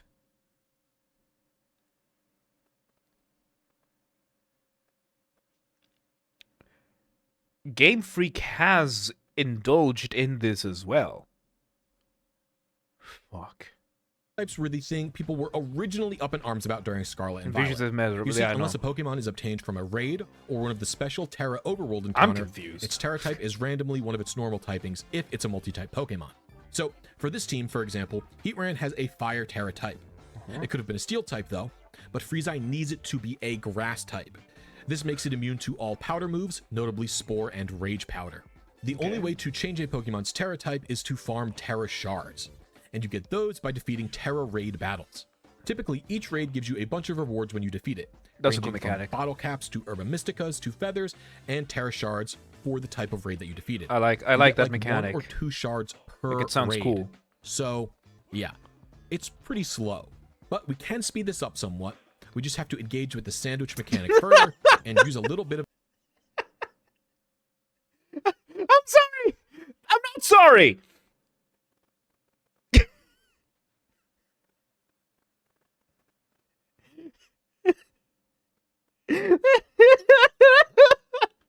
We go from such a cool sounding mechanic, like you can get these items that they are fairly rare, that you know that you can get, to fucking to change the fundamentals about your Pokemon. Like that's what I'm doing here in fucking in Path of Exile. We're doing this in Path of Exile. And then you go to making sandwiches. Cooking Mama Pokemon Edition. How much has Pokemon changed in the past 20 years? A lot. A lot. This is how they kept the women out. It's just... We have too many girls in the competitive scene. What do we do? Make sandwiches? Have them make sandwiches? They'll get outraged enough by that and leave us alone. No girls allowed. Hey, I've been catching mons for over 8 hours, man. Just hungry, okay? There you go. Still the fact that you can make your Pokemon a sandwich. Like, is there a wife-beater Pokemon? Oh god, no. Let's not get into that. Of date skipping. I also think it's worth noting Voice that Club, while the they Upper Man have is credit done started, events yep. with Blissey raids in the past that give you a ton of Terra raid shards when you defeat that raid, if you had started a save file closer to World Championships, or wrong. you missed that event, you didn't have access to those extra Terra shards. And I think it's really messed up that they didn't do a Blissey raid event leading up into the World Championships. And yet, during World Championships, they announced events with extra Terra shards. So the players that's that animations and they're sped up. Didn't have access to very quick That's why they're team dancing building like they would have earlier in the season. It just, he's to me, speeding it up just the seems like a recording. slap in the face. But what do you think? As for the It is a sandwich slap in the mechanics, face. Papa Hefe comes to the rescue again with an excellent sandwich list and video. He's got a sandwich for each of the Terra types. We're looking to build sandwiches that say level 2 raid power X, where X is the type of raid we're going to be defeating. There is an entire industry. Like, this is it's a niche industry, but it's an industry to have people attempt to become competitive. Like, it might be a bigger industry than throat singing. Holy shit. Raid power here means that when we do raids of the specified types, we get 2 extra rewards from the raid. And we're hoping that will be Terra shards. Ideally, I wanted to farm all the Terra raids before doing any training. So I'd have most of the Pokemon parts and feathers to complete the training in the end. But that didn't quite work out for reasons you'll see shortly. First up was the Terra water raid farming. I needed 100 shards of this for both Fluttermane and Cresselia. For water, you actually don't have to make a sandwich. It's the only raid power level 2 sold in the store anywhere, so we can use that. Now, just before I buy the raid power, I look around the map to see how many Terra water raids there are. If there's not at least 5, I go into the Switch's date and time, and I change it to be 1 day ahead, and I look at the map again. This refreshes all the raids in the game. Once there's 5, I buy the sushi platter for the raid power, and I run around to all the raids trying to defeat them as quickly as possible. Once the 5 raids are defeated, I'm no longer picky, and as long as there's a water raid, I'll go do it, and once they're all done, I skip the date again. I also generally try to avoid the 6-star raids unless they're really easy, since sometimes they take multiple tries or just too long to defeat. So first we went from, relying on the manipulating the RNG, catching Pokemon, like playing Pokemon to a very ridiculous extent to try and get a good base, to basically getting to late game MMO raids and shit. What's next? This design was vehicle plus creature. Oh yeah. Why does that Pokemon have wheels? Because some Pokemons have wheels now. Some Pokemon are ice cream. Some Pokemon beat wives apparently. So there you go. After 30 and some Pokemon's demand for sandwiches. So there you go. minutes, which is when the sushi buff runs out, I'm at 25 water Terra shards, which is halfway there. I date skip again until there's 5 raids, buy the sushi, and repeat. And some are It's a just pretty boring exploding process since I'm just using my Meowscarada and pressing A on Flower Trick. I gave it a metronome, which helps with the higher star raids, so Flower Trick does ramping damage every time, but that's it really. And after 1 hour and 10 minutes of that, I have 60 water Terra Shards, which isn't so bad. I repeat this process once more, just doing every water raid that I can hit, and in about 53 more minutes, I have the remaining water Terra Shards that I need. Oh wow, that only took that. I thought it was gonna take a lot more. I mean, a lot of people are like, "Oh my god, Pokemon is coming up with so many stupid ideas. Like, are they out of ideas?" The first few Pokemon. This is a frog and it has a flower in the back. This is salamander with the flame with fire on its tail. This is an electric rat. This is a bird. Yeah, you know that was the first Pokemon. So yeah. It's like the opposite of the design philosophy of early Pokemons. No. Like, they've made the design. They've had to come up with more and more and more complex designs. Very first Pokemon, yeah, it started with just exaggeration, just caricatures of the real world. And then it was like, what if this rat was electric? They actually advanced design. Yeah, the designs have absolutely become a lot more complex, a lot more convoluted, and a lot more advanced. That's absolutely true. Because they can know that I think they ran out of things to be like, this thing with this other thing, and it's that simple. Because they already did a bunch of that for like by like Gen 4, they had already run out of shit to do. Like that. I remember, like, there's the vanilla ice cream Pokemon, the trash bag Pokemon. Yeah, eventually they were going to run out of things like this, and they had to start coming up with more elaborate designs. Every new gen, the list of my favorite Pokemon increases, and often also the top 3. Nice. As you can see, the process is about 50 shards per hour, give or take. It can go a little longer or shorter depending on your routing and luck, though. The next thing I did was farm for Ghost Terras, which I also used Meowscarada for, but with Night Slash instead of Flower Trick. The most eventful thing that happened here was during the second sandwich buff, I got a 6-star Terra Ghost Ditto raid. This is one of the few raids I'll do because when Ditto transforms, it copies the stats as they are, meaning if it turns into a low-level Pokemon, it'll have like 5 for its defense. So I catch a Magikarp really quick, make the sausage and lettuce sandwich, head online, and the 6-star Ditto raid is taken out in one Thunder Punch. Pretty cool. I opted to catch this one because it should come in handy in the future. Who knows? Usually, I'm not catching the raids unless it's a Terra type on a Pokemon that's good, because the catch animation is so long and it wastes just a little bit of time. That's how optimal I like to be when doing this stuff. Anyway, farming for the Ghost Terra Shards took quite a while. Somehow around 1.5 hours. I think I got really unlucky with drops. My routing seemed fine, but that's okay, we move on because it's all in the past now.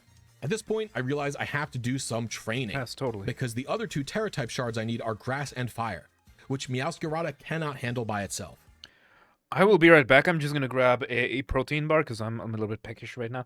I mean, sandwich is real, but yeah, if you eat a sandwich, you can get yourself buff. Like, holy shit, you get yourself a nice, like, beef sandwich after a workout? Huh, that's going to be nice. I'll be back. So these protein bars, like my workplace gives them for, for snacks. So I always grab a couple when I go, because I go to the office like once a month. And I didn't realize that they changed the flavors for one of them, because I was used to the apple pie flavored or the chocolate flavored, but then they replaced the apple pie flavored with chocolate chip cookies flavored, and they replaced the chocolate flavor with, like, I don't even remember what the name of this thing was. It was not good. Come on. And now they're a lot more difficult to open. It's very frustrating. Let's continue watching while I open this thing. So I opt to trade Sakazuki the Heatran up so I can easily defeat the Grass Terra raids. Since Sakazuki already has perfect IVs and a modest nature, I just have to EV train it. It needs 252 HP, 36 defense, 148 special attack, 68 special defense, and 4 speed. This is part of why I wanted to do some Terra Shard farming first. I have no clue what these stats mean. While getting the 252 HP is easy, just 26 HP ups, the rest cannot be obtained exactly with vitamins. You see, vitamins give 10 EVs each, and only 10. So if I need 68 special defense, I would have to give it 7 zinc, which wastes 2 EVs. Or I would have to give it 6 zinc, which means I don't get the 8 EVs that I need. But because I farmed raids for 3.5 hours using the raid power 2 sandwiches, I have a ton of feathers. These are raid reward items. You can also find them in the overworld, and they give 1 EV each. So they're a nice way to finish off stats after you're done with the vitamins. So all I had to do was give 26 HP ups to the Heatran, 30 irons, 14 calcium, 6 zinc, and then 6 resist feathers for defense, 8 genius feathers for special attack, 8 clever feathers for special defense, and 4 swift feathers for speed, and Sakazuki was EV trained exactly. I also use a bunch of EXP candies, also farmed from raids, to get Sakazuki to level 100. At this point, the sandwiches for the raids are going to get a bit more complex, and I want to take a moment to just complain about the entirety of the sandwich mechanics. Before I give you the chance to do that, you realize how much fun I can have toying with my enemies in Rogue Trader. Nice. IVs are genetic and EVs are trained. Yep. I remember that much. I just realized.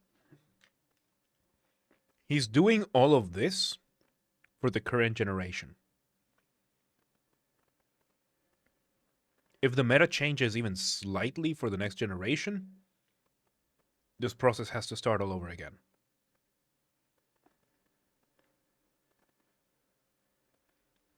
IVs is 0.31, EV is 0.255.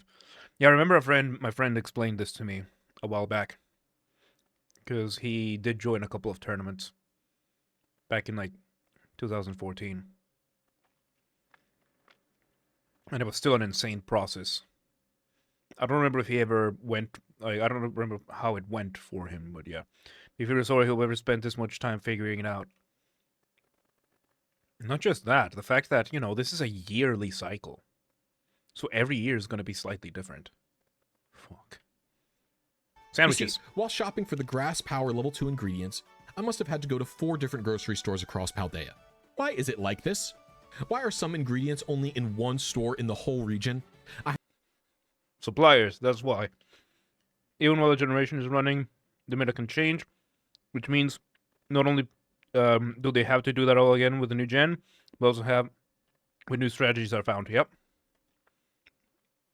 And this, oh, why is this ingredient only available at this grocery store? Because sometimes that's how supply chains work. If you want a very specific ingredient, sometimes you're going to have to figure out where to get it. I had to go to Artisan just to buy chili sauce. It's so irritating. Yep. It exists like just to waste my time. And you can't find this info easily. You just have to go online and Google it. Why is it that in the game? How do I know that? There's no way for me to know. Between training for Heatran and getting the ingredients for the sandwich, this took me 20 minutes outright. And you might think I'm done, but no. What is up with actually making the sandwiches? The whole mechanic is a buggy, frustrating mess. The sandwiches for the raid powers can be quite unruly. As you can see here, I've got like 10 eggs stacked on top of 2 egg patties, and the entire time the table is just randomly shaking and clipping into itself, and the ingredients vibrate even if I don't touch them, and then they fall off, and I drop down to raid power 1. Holy and shit. It's like, why? Why is it this buggy? I understand part of the challenge is that it should be difficult to assemble the sandwich. It's just part of the fun of the mechanic. No! It's difficult to make a sandwich, I guess. If you're either a dude bro that has never made a sandwich, or a feminist. Making sandwiches is not that difficult. And it can be a very enjoyable experience. This corroborates my point about why these sandwiches are here. I did not want to be right. Even while I already read that. But my frustration comes with the fact that the challenge is not that the sandwich is unstable, it's that the game is glitching and shaking, and that causes the ingredients to fall off. So, I don't know. I wish this whole thing was just worked out a little bit better, and they had a little bit more time to actually make sure this worked properly. I mean, have you never made a sandwich? If you put the ingredients wrong, the shit's gonna fall out. And if you have an unstable surface, like the development of Nintendo, in this current form, you're going to have an unstable surface. There you go. Making sandwiches should be so tedious. What do people have against sandwiches? What do people have against sandwiches? I know that the feminists are like, it's not about the sandwich, but yeah, it shouldn't be so tedious. It's not a tedious thing. I love making sandwiches. For myself, for other people. I do that on beef day. I mean, it's burgers, but that's a type of sandwich. So yeah, I digress. Okay. All right. That's okay. I'm done ranting. We can move on. So after the sandwich is made, it's relatively smooth sailing. But I just got really bored. It took me 2.5 hours total. Excuse me? Excuse me, sir. You just explained a process that takes like 2 weeks of full-time work, and the sandwiches is what made you get bored? Like, after the sandwiches, you got bored? That's what crossed your line into boredom. I'm letting him... Yeah, no, I'm letting him finish. I just want to... Oh, fuck. For the whole, all 100 grass terra shards. And I was literally almost falling asleep by the end of it. I was just so bored. Like, in reality, the terra raid farming is not that bad. It's not that time consuming. It's not. But it's so uninteractive, my brain is melting. Like, at least when I had to EV train in Gen 4, where it's pretty slow, I had to stay awake so I could count things, or I could fail and mess up. It's less engaging, yeah. This is just the A-button simulator for 2.5 hours while I drool in my chair. At least I only need to handle one more, which is the Terrifier raids. To do this, I'll be training up Gorgug the Ursaluna since it's got a ground Terra type. It needs 228 HP, 188 attack, 12 defense, and 76 special defense. That's just 22 HP ups, 18 proteins, 1 iron, and 7 zincs. And then I use feathers to round it out. Gorgug also has perfect stats and the right nature, so no need for mint or caps. I do have to spend my candies that I got from the grass shards to get to level 100 though. With that, we do our final raid spam. Gorgug is able to handle all of these raids with ease, and after an hour and a half, I've got all the fire terra shards I need. So just for farming the terra raids, it took me 7 hours and 33 minutes total, which I have to be honest, is completely unacceptable. That's almost the amount of time it took me to get all the Pokemon. That's an hour shy of that. It should not take you the same amount of time to get a Pokemon as it takes you to get the terra types for the Pokemon. Jesus. Friendly reminder that this is not even competitive. This is the process to assemble a meta team that could be deemed competitive.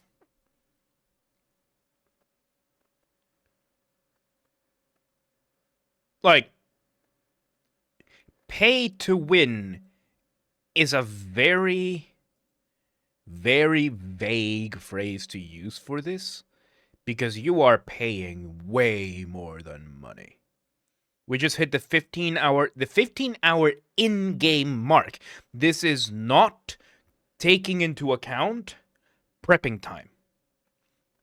Because you have to do your research for these. You have to prepare for these. You have to plan these things out.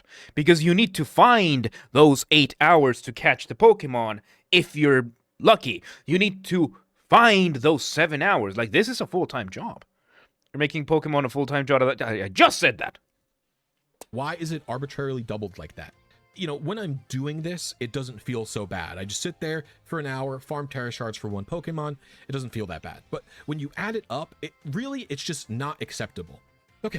Okay, so the thing you are complaining here, it is a byproduct of a game becoming more complex.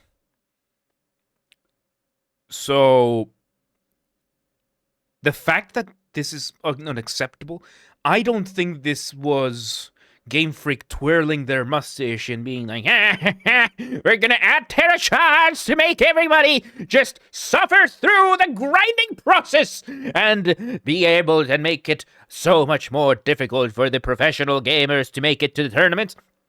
It's probably some corporate suit being like, oh shit, what are we gonna put in the new generation? All right, let's add something new. We've done basically the same game for the past like 15 years. Let's put something new. What do we got? Oh, we can make this item that just changes some of the fundamental aspects. Cool. It's just more options so people buy the games again. Yeah, it's like, how do we... It sounds like a new mechanic to incentivize people beyond just, oh yeah, here's new monsters. Like, there needs to be a certain sense of innovation that I'm not saying this works, I'm not saying this is good, I'm not saying this is a good idea, but I am saying this was most likely not done with... Just like most of Pokemon's existence was not made with the competitive scene in mind.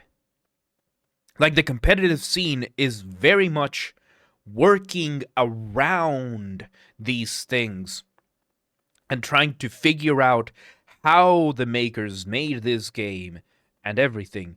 Game Freak is most likely not giving a shit about these tournaments.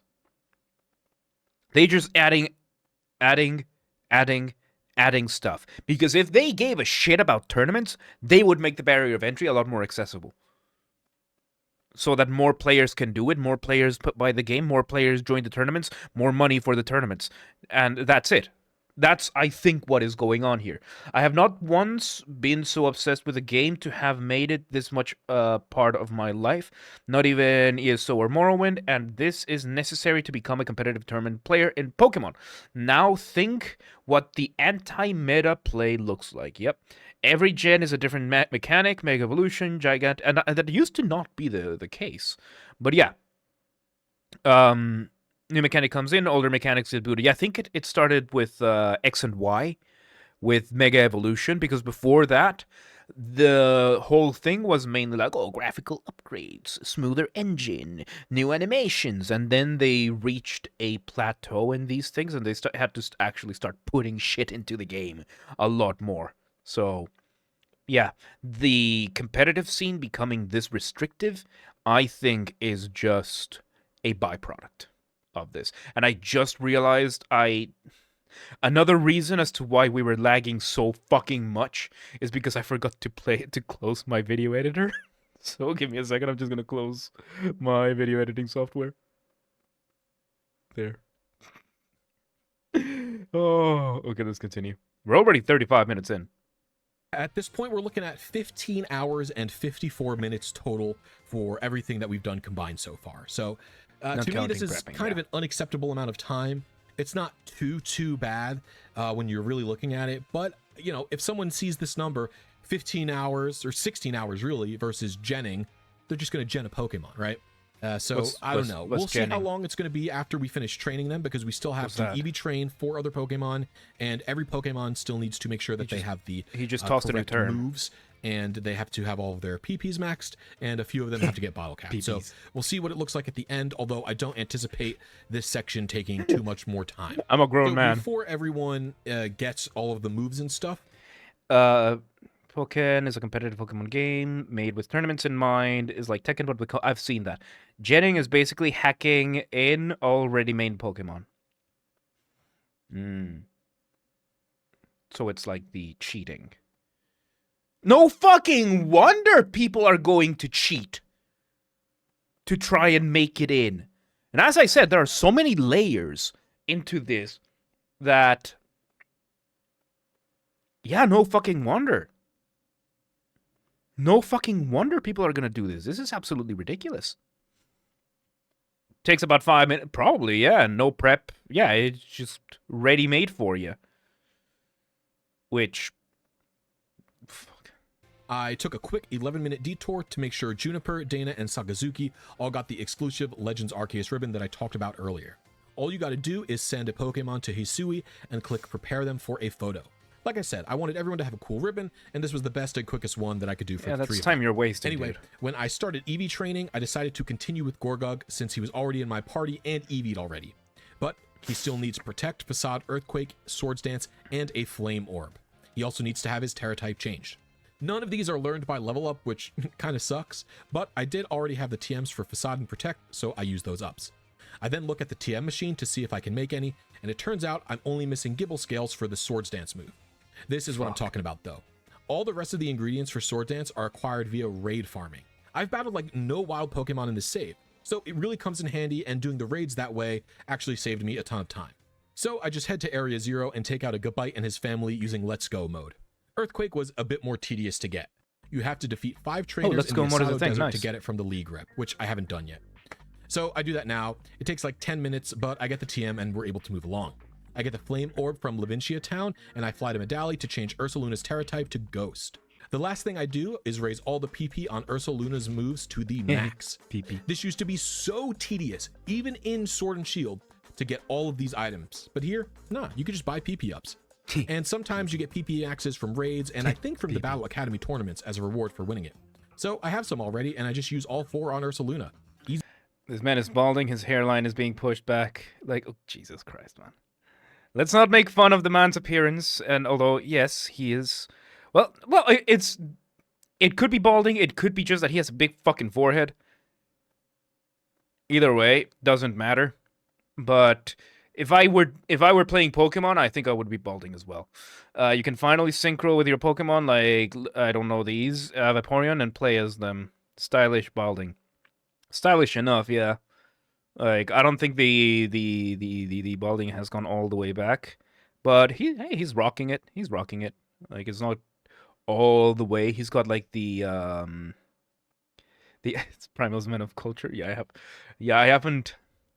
Yeah, I don't play too much. I have Shield on my Switch, and I could hook it up, and we could play one day. But I haven't touched Pokemon in a. I am clueless. Absolutely. Let's continue. Easy peasy. Not counting the Eevee training, by the way, Ursaluna took me 17 minutes and 48 seconds. That's just getting the proper moves. That's just going to Medali for the Terra type. And that's because I had to go to Area 0 to farm for the Gibbles, and I had to spend the time in Asado Desert beating the trainers. Okay, before we continue, one thing I want to point out. A lot of these times I am by instinct, because I used to play Guild Wars 2 a lot. And I spent months grinding out for a legendary weapon that I still haven't finished. So a lot of the times he mentions these times, and it just doesn't sound like that big a deal, but I know it is, because it's still a lot of time, and this is just prepping. But I remember, like, I was trying to get a legendary mace, and I got 3 out of 4 of the ingredients done, but I still need to get one more, but I need to max out one of the DLC, one of the expansions for that. Not gonna get into it. And I've spent like at least 500 hours on that. Like, I had my Guild Wars 2 phase. And I spent like 500 hours just trying to get that hammer, and then I gave up. Deki-san! Oh my. Hello. Yes, it's been a while. How you doing? Welcome to our Asmongold-esque video reaction. We're becoming a proper YouTuber today and reacting to a YouTube video that we're 35 minutes in. I mean, I could also have said any other Evolution or Lucario, Ninetales, and many more. I mean, I know Eevee. How you been, Deki-san? Welcome to today. All right, we're watching this competitive. It is unbelievable. It is unbelievable.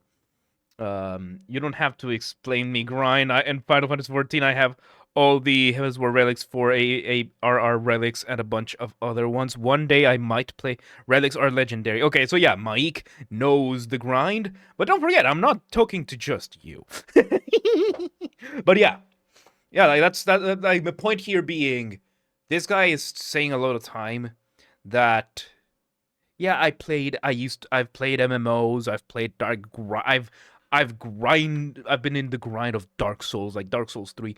I grinded out the Moonlight enchantment, Moonlight Sword, I think. I forget the name of this thing, but I spent at least 200 hours just on the stairs of Anor Londo, just grinding out the item, because I despise online FromSoft games. Like the online aspect of FromSoft, it's so bad. I really don't like it. I really don't like it. So I consider it really bad. I know that a lot of people love it, but yeah. It's not the Moonlight Greatsword. It's the spell that applies moonlight to your currently equipped weapon. Doing good. Got a new job recently. Barman. Nice. How's you? I'm doing all right. I've been at this. I got recently addicted to Path of Exile. Like, we have it running right now in the back. And Mike got us to watch this video. If you've missed, by the way, good chance to plug and chill. if you look at the Discord or the Twitter, you will see that I started a video series called BS Talks, the Bastards Spontaneous Talks, because we've had a lot of really good discussions here, and I decided to just start them as a type of podcast. It's a good way of like an in case you missed it kind of series. Just got reminded the Dark Arisen Bertleback Isle gear. I'll be grinding soon. Oh yes, the Bertleback. I haven't gotten all of. I don't think I've gotten enough of it yet, but. Yeah, the Bloodborne version of the Moonlight Greatsword is the best version. I haven't played. I started Bloodborne. I have a PS4. I started Bloodborne. I didn't get too far because life got in the way several times. And by life, I mean my divorce. I am so happy that my divorce was very amicable. I am so happy. I'm truly blessed in that aspect. I digress. Let's get back to this video. We have like 9 minutes left. Let's see. So this is why it was important for Cresselia that I saved some time and taught it Trick Room in Generation 5. I think it's important to mention that optimization, and this is one of the longer Pokemon to take, I think. I think everything else is going to be pretty easy. It really depends on what moves the Pokemon needs to learn. Next up was Kotz, who I give Terra Blast to via the TMs that I have. Correct, Blood. I think you get a bunch of them in the story. I have like 5 for some reason. I don't know why. After that, I get it to level 84 so it can learn Moonblast. I do this using the EXP candies that I have, and it already knew Dazzling Gleam and Shadow Ball, so that's it for the moves. And then since I'm in Medallia already, I change its Terra type to Water. After that, I fly to Basic Goza for EV training, and it gets 252 HP, 228 defense, 12 special attack, 4 special defense, and 12 speed. A very bulky Flutter Mane. I do that using vitamins and feathers. Pretty breezy. I also bought and used the PP ups here as well, so all of the moves had the max number of PP. I gave it a Modest Mint as well. I didn't have to buy one. I got one from Raids or the Academy Tournament or something like that. Kotz is one of the Pokemon who doesn't have perfect IVs, so I do have to bottle cap it up in Montevideo. Make sure not to change attack though. The last thing I have to do is buy a choice specs for it and set its mark, which is the Teary-Eyed. And we're all done. About 10.5 minutes, and this is one of the easier gets, I think. After Kotz, I did Juniper the Abomasnow. Since we're in Mesa Gosa already, I did the vitamins first, and I trained her up. I bought the bottle caps and PP ups here as well, since, you know, they're right in the same store as the vitamins. Then I taught her the TM for Earth Power, and via reminder, I taught her the Aurora Veil. She also already knew Blizzard, which is one of her moves. The last move I needed was Grass Knot, which was actually in Mesa Goza, just like on the floor somewhere. Once the moves were set, I used the PP ups, and I flew to Montevideo to hyper train her. The last thing I did was change her Terra type in Medali, and I gave her a Citrus Berry to hold. I didn't do anything special to get it. It's just something that you get in the game, like lying on the ground or something. So she was pretty easy. She took about 10 minutes as well. Next up was me finishing Sakazuki, who needed the right moves, the right item, and to have its Terra type changed. First, I gave a Substitute and Terra Blast since I already had those TMs. Then, it already knew Heat Wave from level up, so I didn't have to do anything to get that move either. After that, I went to Medali to get Leftovers, which is on the floor there, and while I was there, I changed its Terra type to Grass. Okay, real quick. The Pokemon that this guy is riding as a motorbike, that is a Pokemon, which means it's not running on an engine. The turbo on the back of it, that's farts. I am a mature individual running on PP. There you go. It's Pokemon. It's a Pokemon. It's a machine. Oh my god, it's a Pokecanicus! Oh god. No. No. Oh god. I'm imagining now like the Adeptus Mechanicus in Pokemon just disfiguring these Pokemon.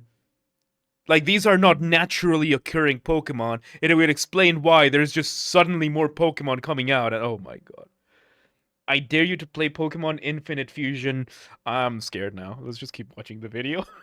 The last thing I had to do was farm some stuff for the Protect Biologus, which I didn't have.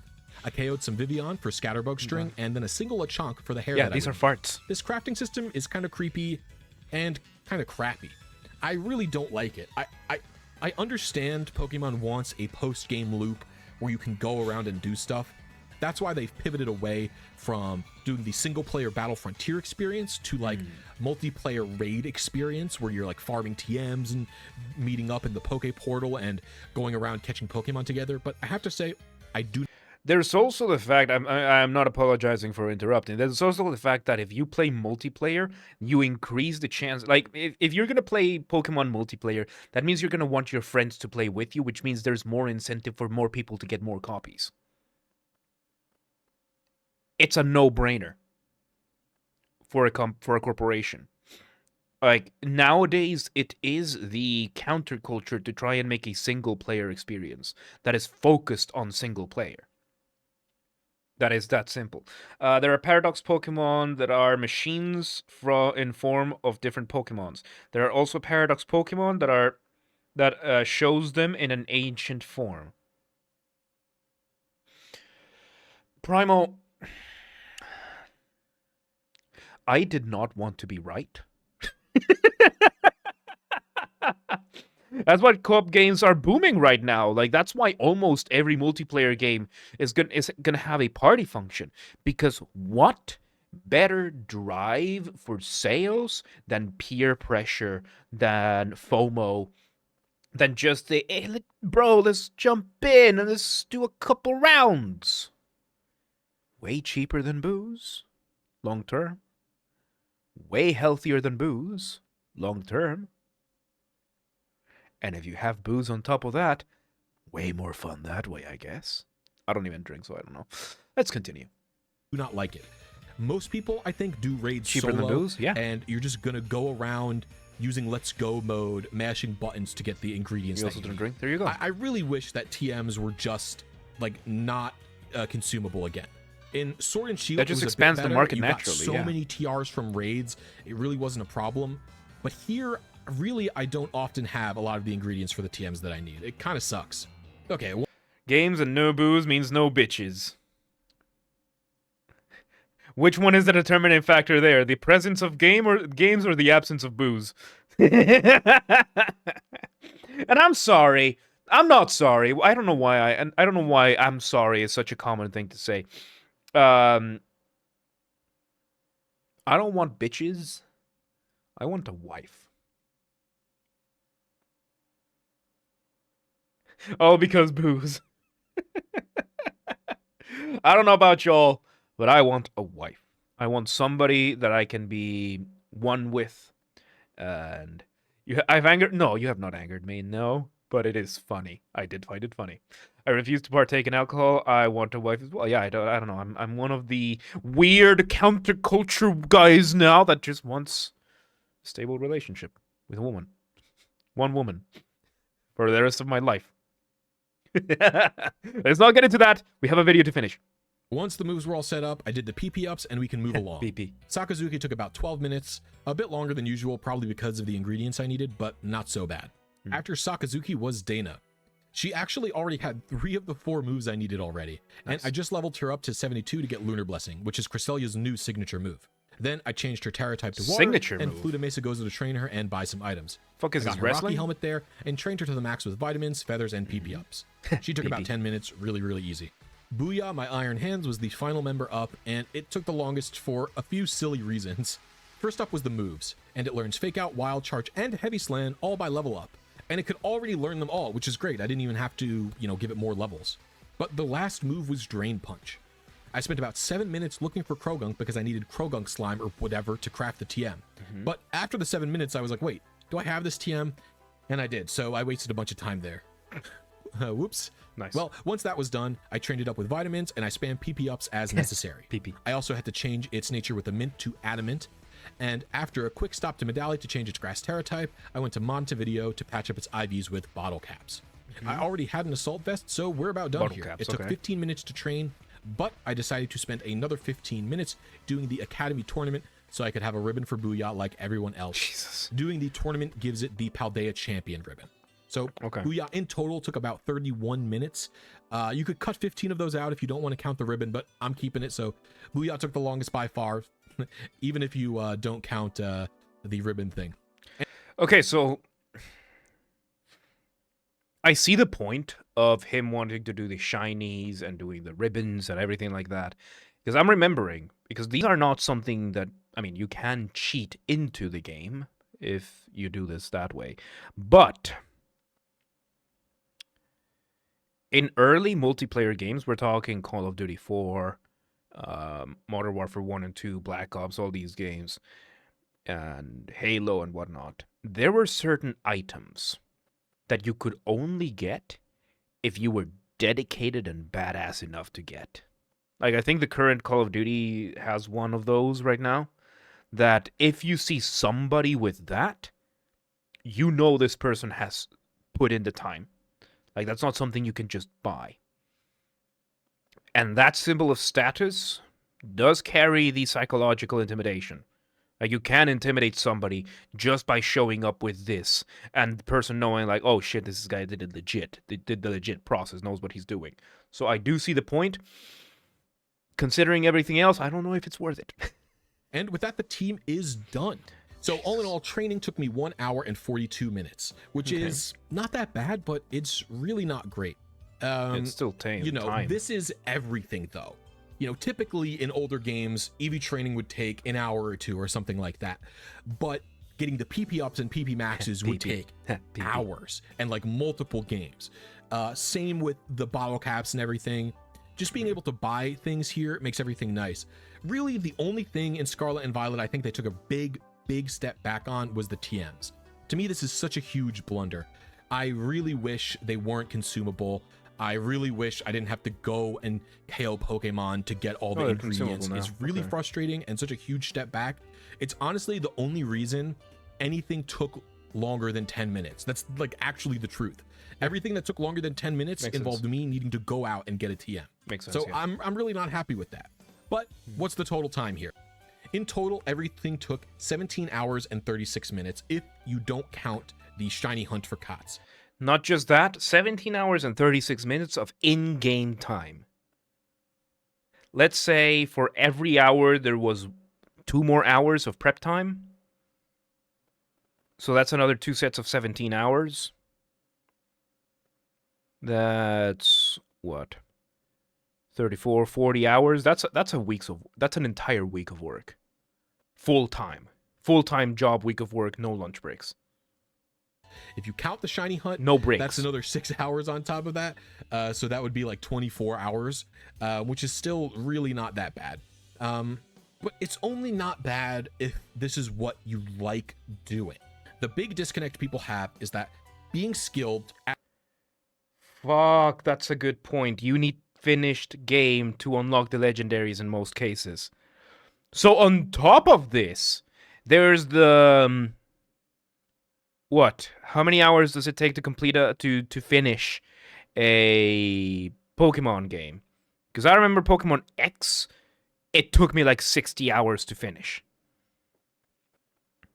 To get to the very end, to the point where you can unlock the legendaries. That's a very good point. I don't know those names, but are both legends. Yes. And if you're doing this legit, you have to do this for several games. That is hundreds of hours. Plus these 40 hours that takes to actually manipulate these into that's insane. At battling, being skilled at taking 6 Pokemon and using them effectively in battle, no matter what format you're playing, is not a skill that you hone by playing in-game and building your team. They are 2 separate things that you have to spend time on and get good at. So on top of that, you have to practice. Quite frankly, the time isn't even the biggest advantage. The real advantage here is the cost. At minimum, you're going to need $120. 60 for a turbo controller and 60 for Pokemon Legends Arceus.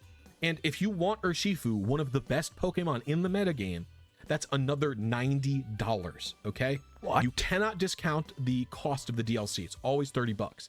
Oh, right. And Sword and Shield are not going for that much cheaper than 60. They're going for like 50 secondhand. They're not old games, so their value is not low. So to me, if you're a newer player or you don't keep your old games, or even if you're a VGC player and you didn't buy Legends Arceus or BDSP because there wasn't an official circuit, you're at a disadvantage because you had less money and less things. And I think the amount of material things you have in the real world should not be impacting how well you're capable of competing in an official tournament circuit. Like, I disagree. Let's go back to let's pile a couple more costs on top. This is not taking into account the basic costs of the console itself. And I mean, you can just have the console. So that's another couple $100. Because this is considering that I'm already a Nintendo fan and I already have a Nintendo console for this, and I already have the experience in the other games or whatever, that I'm already invested into this. Now, I understand his point about material possessions shouldn't dictate whether or not you should be able to join. The problem is, material possessions, such as money, are a very big facilitator for a lot of these things. And what we're talking about here is facilitation. Like, these things facilitate. And this is the result of a meta, as we were saying, like, this is becoming a legacy dynastic type of tournament that Nintendo and Game Freak are more than likely not going to care about. Let's hear the last couple of minutes. I'm lucky I had a white 2 that I didn't have to replay. To me, this is just ridiculous. I've been playing Pokemon my whole life. I never threw out any games. My parents never threw out any games. I got very lucky with that. Not everyone is going to have that same experience. Not everyone plays Pokemon for the same reason. If you are criticizing people for being 30 and playing Pokemon and not having all of the games, get real, man. Not everyone has the same life experience as you. So to me, this is just unacceptable. They need to do something about this. They need to make sure all the Pokemon that are available to use in the VGC circuit are available in game. No, they don't. They should also put a better money farming method into the game. And honestly, they shouldn't have any of this. I would prefer if there was a showdown editor in the game, or competitive Pokemon had its own game, like Pokemon Stadium 3, yes. or you can make teams without having to worry about anything, and that's what the competitive circuit is played on. And then Game Freak can continue to pump out bangers like Legends Arceus without worrying about the competitive circuit at all. But it really feels like a pipe dream to me. It is. With that rant out of the way, was my hunch about some of the older games being faster correct at all, or was Scarlet and Violet the ruler here? Well, the fastest Pokemon was Cresselia in Black 2, clocking in at a total of 30 minutes for catching, trading, and EV training. Iron Hands, if you subtract the 15 minutes for the ribbon, was the next fastest at 45 minutes. If it is faster for me to purchase Black 2 and get a Cresselia in that game, I think there is a problem here. And if you don't, I don't know if we can agree about anything. I'm just done with this. I like making teams. I like building competitive teams. But I'm just over Game Freak consistently not caring about the players or the integrity of their game. They don't have to. I hope you enjoyed the video. I'm sorry to end on a downer like this. That's I'll fine, catch you next time. But please make sure to like and comment if you enjoyed it. It's a very good video. In general, let me put the link here on chat so that you can go ahead and watch it on your time without me interrupting or whatever. Give it a like, whatever. I would be for a specialized Pokemon version that is made for competitive plays. That would be the ideal solution. Pokemon Showdown is a real thing. It's an online thing that you just log on to make the team and spot and fight other people. Nothing more than just register and play and compete. Pokemon Showdown's a good one, but it's not official, which is quite sad. And here is what I have to say about this whole thing. His suggestions, his frustrations, while I understand where he is coming from, are completely inconsequential, completely meaningless to Nintendo and Game Freak overall. Because this mountain of hurdles that you have to go through to be able to play competitive is not a result of Game Freak or Nintendo deliberately designing the games to become this difficult to become competitive. It is a byproduct of Game Freak simply adding stuff on top of each other. It's kind of the same phenomenon that Path of Exile has right now with new players. If you're going to get, or Destiny 2, or any of these games that have been out for a while, and these are just smaller scale, because Pokemon has been out for, what, 30 years? Almost 30 years? Like the games, they're going to be, like, it's going to be almost 30 years now. And the amount of progress that you make and that you build up and all these features, that competitive scene is going to suffer because of this. And the biggest issue here is that the competitive scene is simply not the focus. Is simply not the target demographic, is simply not the player base. The player base is casual players. Pokemon is a relatively casual game for people who like Nintendo, for people who like Pokemon, people who want to catch them all and then be done. Or now play some raids every once in a while with their friends. Pokemon is not designed for competitive play. This game was not developed with competitive play in mind at all.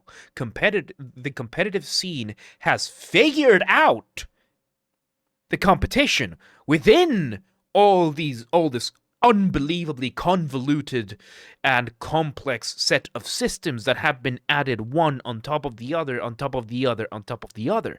But Game Freak, yes, they're gonna have someone paying attention, like, yeah, don't cheat, don't do this, don't do that. But it's not their focus, and it doesn't have to be, because it was never their focus. Competitive gaming, the competitive Pokemon is not their focus. It simply isn't. Even though the basis of the game, the whole initial concept was like, yeah, two people battling it out, and you can make tournaments, and the whole show is about the tournaments, and part of the shows are about tournaments. Like, it's all about progression. Pokemon is all about progression, the friends you make along the way, all that kind of shit. But the whole point here, Nintendo doesn't have to do shit. And what's going to happen is that eventually the competitive scene is going to crumble and it's going to collapse under the pressure of a giant mountain of books slowly being added one page at a time on top of a house of cards. Because, as I said, this Nintendo did not intend for tournament play. You can play against your friends, you can do all this, but it was never intended for competitive use.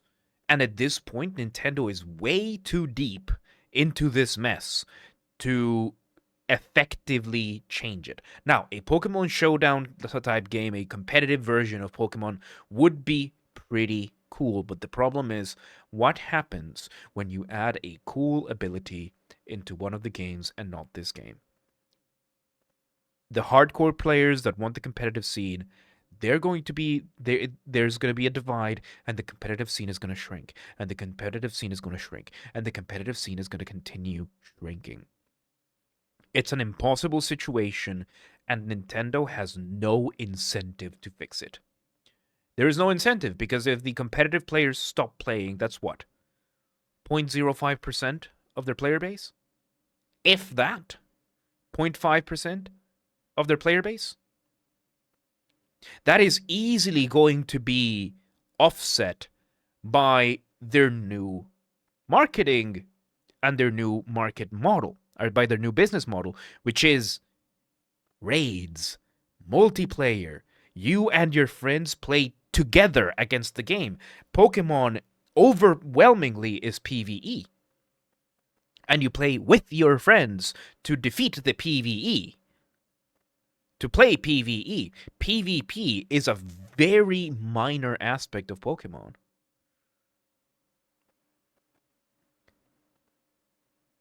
So are you going to flip everything upside down for such a small minority?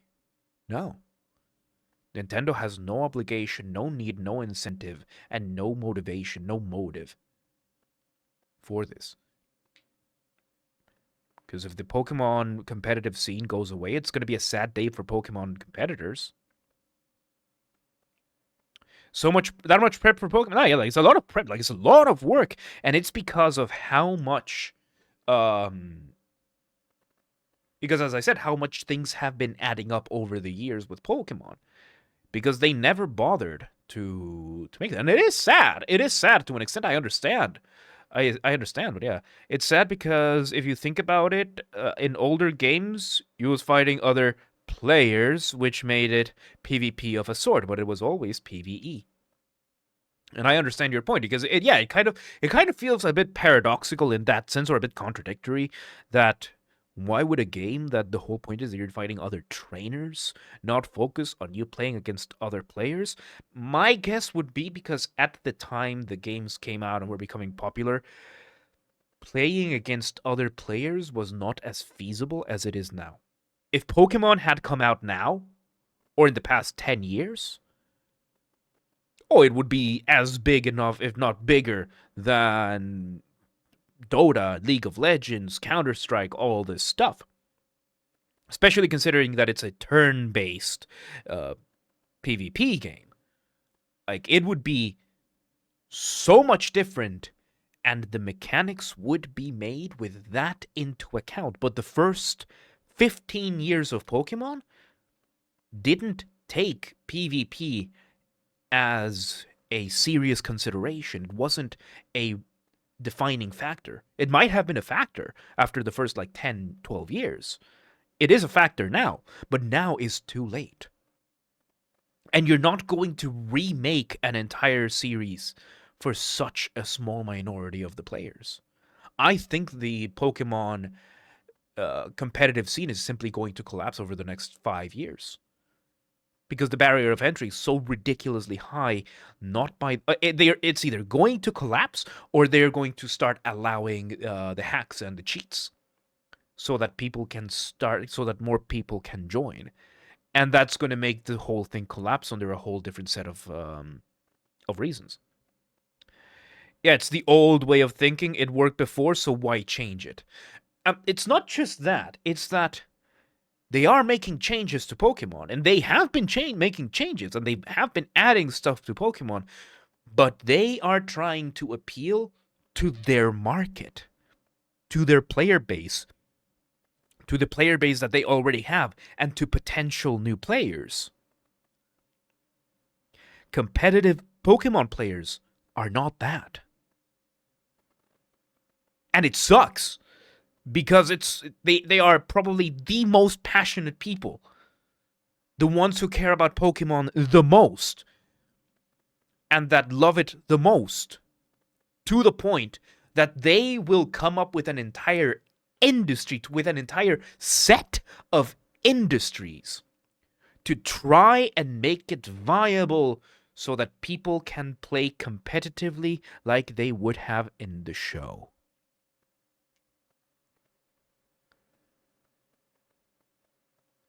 And they are such a small minority that it doesn't get more than maybe a community manager. Maybe a community manager from Game Freak writes the regulations about the rules, but they're not going to change a single mechanic for this. They don't have to. They're adding cool new mechanics so that the players can go, oh, cool, this is cool and new. I have a motorcycle Pokemon now. I have the Terra Shards that are going to change my grass Pokemon into an Earth Pokemon. Like, it's going to change some of its aspects. It's going to change fundamentally. And then I'm going to go play some raids with my friends. Oh my god, we have 3 people. We want a 4th. We're going to pressure our 4th, and that's 60 more bucks. Mathematically, yeah, it's pay to win. It's not pay to win. It's pay to play. It's pay to play. This is where you're wrong, Blissey. It's not pay to win. It's pay to play. And the price is exorbitant. Because let's say we have somebody who never really got into... Let's bring Darren Slayer. Because he said he never really played Pokemon. He never really saw the show. He never did anything. But then Pokemon Plutonium comes out. And this is a little bit of a wink, wink, nudge, nudge for those of us who saw Pokemon Uranium, which, for those of you who haven't, I consider it to be the best story Pokemon could have possibly said. I'll get to that in a moment. So let's say Pokemon Plutonium comes out, and Darren Slayer decides you know what? I'll give it a chance. I'll give it a chance. You know, I'll give it a chance. Let's say, for the sake of it, let's say it's not that insulated. Let's say somebody who is a competitive, somebody who loves playing competitive games. So, I don't know, Hexmaster 69. And somebody who, you know, he's played Rocket League, he's played Dota, he's played League of Legends, and Hexmaster 69 sees Pokemon Plutonium. And it looks kind of cool. And a lot of these mechanics are pretty cool. It's pretty neat. Okay, he does his research. And Hexmaster 69 finds out that, okay, this is really cool, and there's a competitive scene? Fuck yes. Fuck yes. Okay, Hexmaster 69 is going to see, okay, what do I need for Pokemon Plutonium? Okay, I need to buy a Switch. Or whatever the new, let's say it's current gen. I need to buy a Switch. Cool. I need to buy the game. Okay, that's $500. All right, that's the base entry to gain access. I'm gonna need the Nintendo Online, so that's I don't know how many dollars a month. Like say $10 a month. Okay, cool. $10 a month. Cool. I can deal with this. That's a subscription. $500. I get into the game. I buy the bundle Switch that comes with Pokemon Plutonium, and then he starts looking more. Okay, but then I'm gonna need the Pokemon transfer software. That's gonna be I don't know. The one I had was paid. It was like $20. Okay, that's another $20. Okay. Oh, I'm gonna need Pokemon Sword because apparently one of the best is there. Oh shit, I'm gonna need the DLC.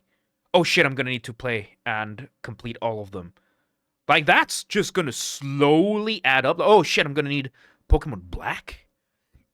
And even the new one, like the old one for the DS, I'm going to need to find the DS, and I'm going to need to find this, and I'm going to need to buy a software that allows me to take it from the DS to the Switch. And that's just going to keep adding up and up and up. And this is not taking into account the prepping time for catching the Pokemon or for doing any of these things. I am forgetting something. Or the guy can just cheat. You know, oh, I can just gen the Pokemons in. It takes me like 15 minutes. Well, I'm gonna have to pay. So then I just have to pay for the DS Online store. It closed down. Yeah, the DS. So you need to find a DS with this already installed. So that means you have to go into the collector's market for this. So that's gonna put you like $1,500 just to be able to start preparing to join maybe the competitive scene here in the current meta. Or you can gen in, or you can just pay the $400-$500 for the current game and just cheat your way in. But that risks you getting banned. Then I'm just not gonna do it. It's not worth it. And if I do, I go through it, and here's where I say, right, that if the competitive scene starts thinking, okay, let's just not ban people who are genning because we don't have enough players. That's something that is going to happen eventually. They are going to run out of players because the barrier of entry, this is not pay to win. This is pay to play. Like almost every other video game, but this is taken to a very, very serious extreme that only Nintendo could hope to achieve. Pay to compete, pay to join, pay to play, however you want to put it. It's not pay to win. Because pay to win means you are paying for a slight advantage. Here you are paying to be able to meet the bare bones standard of the meta. $70 for a game versus $500 just to play. Not even that. Like there are so many other expenses, and that's not taking into account the time you need to invest into this afterwards. So what's Hexmaster69 going to do? He's going to be a shit, man. Pokemon looked like such a cool game. I really, really, really wanted to do this. But I guess I won't. I'll just go back to Dota. I'll just go back to League of Legends. I just go back to Fortnite, where most of these games are free to play. And it's all about skill. It's not about MMO level grind just to be able to enter the competitive scene. How expensive is this compared to Warhammer? Not expensive at all.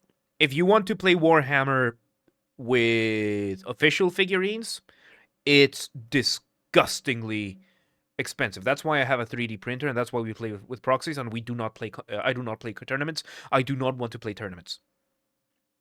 Like, that's another conversation we can have. It's extremely expensive. Like, let me go to Games Workshop, and let's just grab a random unit. Where the fuck am I? Come on. All the pop-ups. Okay, let's just say we're in the rest of the EU. Shop, Warhammer 40,000, Space Marines.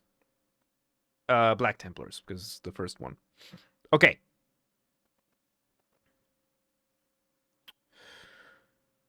Let's see here. Something simple that I can give you a... Okay. Primaris Eradicators. These are 3 miniatures. These are 3 models. This is a kit for 3 models for €45. It's going to be approximately $45. Warhammer is pay to win. Is absolutely pay to win. The tournaments are pay to win. How many units do you need for a game? It depends on the army. So in Warhammer, hang on, I would not say pay to play. You can play the game fully without problem, but if you want to compete, then it's forcing you to pay. So I would say pay to. That's a fair point. That's a fair point. Let's stick with that. You won the semantic argument. I'll stick with boost tanks. Yes. So, depending on the army that you go for, you need to make a certain number of points in your list. So let's go with my. So this is closing on Pokemon because we're gonna go into Warhammer now. Yeah, I've made my point clear. This is pay to compete. I said pay to play. It's pay to compete. And it's a very unfortunate situation that the competitive players are finding themselves in, and there's nothing they can do. There's nothing they can do. Nintendo will do nothing about it. Considering you need official figurines, yes. For example, in Hungary, they do allow for people to play with proxies in the local tournaments, but once you go beyond, it's probably going to be a little bit more difficult. Okay, so I am going to pull up my list of my current build of Blood Angels. So it's 2,000 points, points being the power level of your army. Blood Angels 2 current. And Blood Angels, they're basically space vampires. Catholic themed, all this kind of stuff. I'll stick to the goose guessing the official. Yes. Okay. So let's see. I need. Okay, so I do have Commander Dante in this. Let's see. Captain Mastercrafted rifle. No, I need a. Where's the Primaris Tech Marine? Where's the Apothecary? Where is the Apothecary? Let's see if I control F, Apothecary. No matches because it's probably not showing, yeah, not showing all of them. Let's just bring in all the options. Okay. No Apothecary? Oh, fuck. Okay, so we're gonna say that the Apothecary is a very fairly minor unit, I guess. So let's see. So if I were to build this list as it is, the Blood Angels are the Sons of Sanguinis, correct. Correct. The most beautiful of the Primarchs.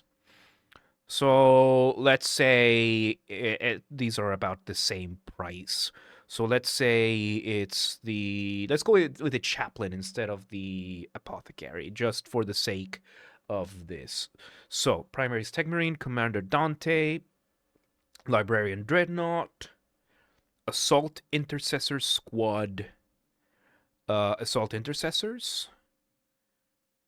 Is this a spec? 1, 2, 3, 4, 5, 6, 7, 8, 9, 10. Okay, mine is half of that. And 2 tactical squads of 5 units each. So in this case, I only need half of the assault intercessors, and 1 tactical squad here gives me enough units for 2 of the units I have here. Blade Guard veterans. Where are the Blade Guard veterans? Where are these? Where are these? Where are these? Stern Guard veterans. Where are the Blade Guard? Okay. Blade Guard veterans. Here we go. And I need 5, and this is a set of 3, so I would need 2 of them. Company veterans.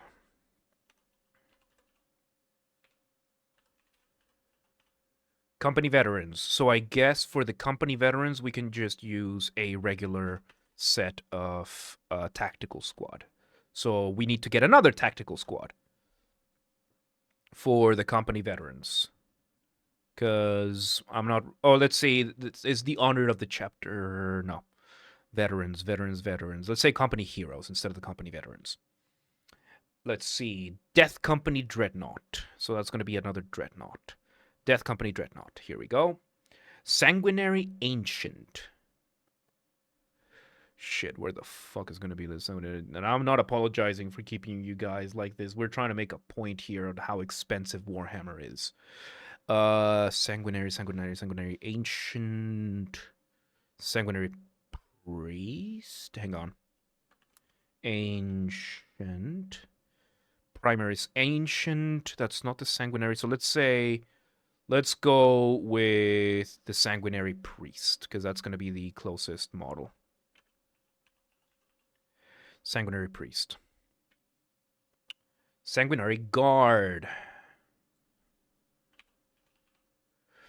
Okay, Sanguinary Guard. Here we go. And these are 1, 2, 3, 4, 5. Okay, 5 models here. Good. Terminators. Terminator Squad. I'm gonna be the old guy in the room. Sorry, not sorry. Why is it so expensive for just plastic? Because Games Workshop inflates their prices to a very unfair spot. Okay, Storm Speeder, Hammer Strike, Bal Predator, a Whirlwind, and a Whirlwind. So where's the Whirlwind? Whirlwind is one of the more popular tanks, so...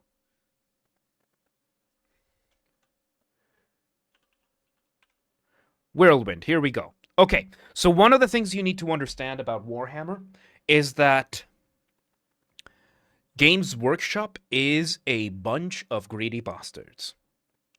These things to 3D print do not take anywhere near, and I'll be right back. I just realized that I have 3D print going on right now. I'm gonna go turn off the 3D printer. Well, anyway.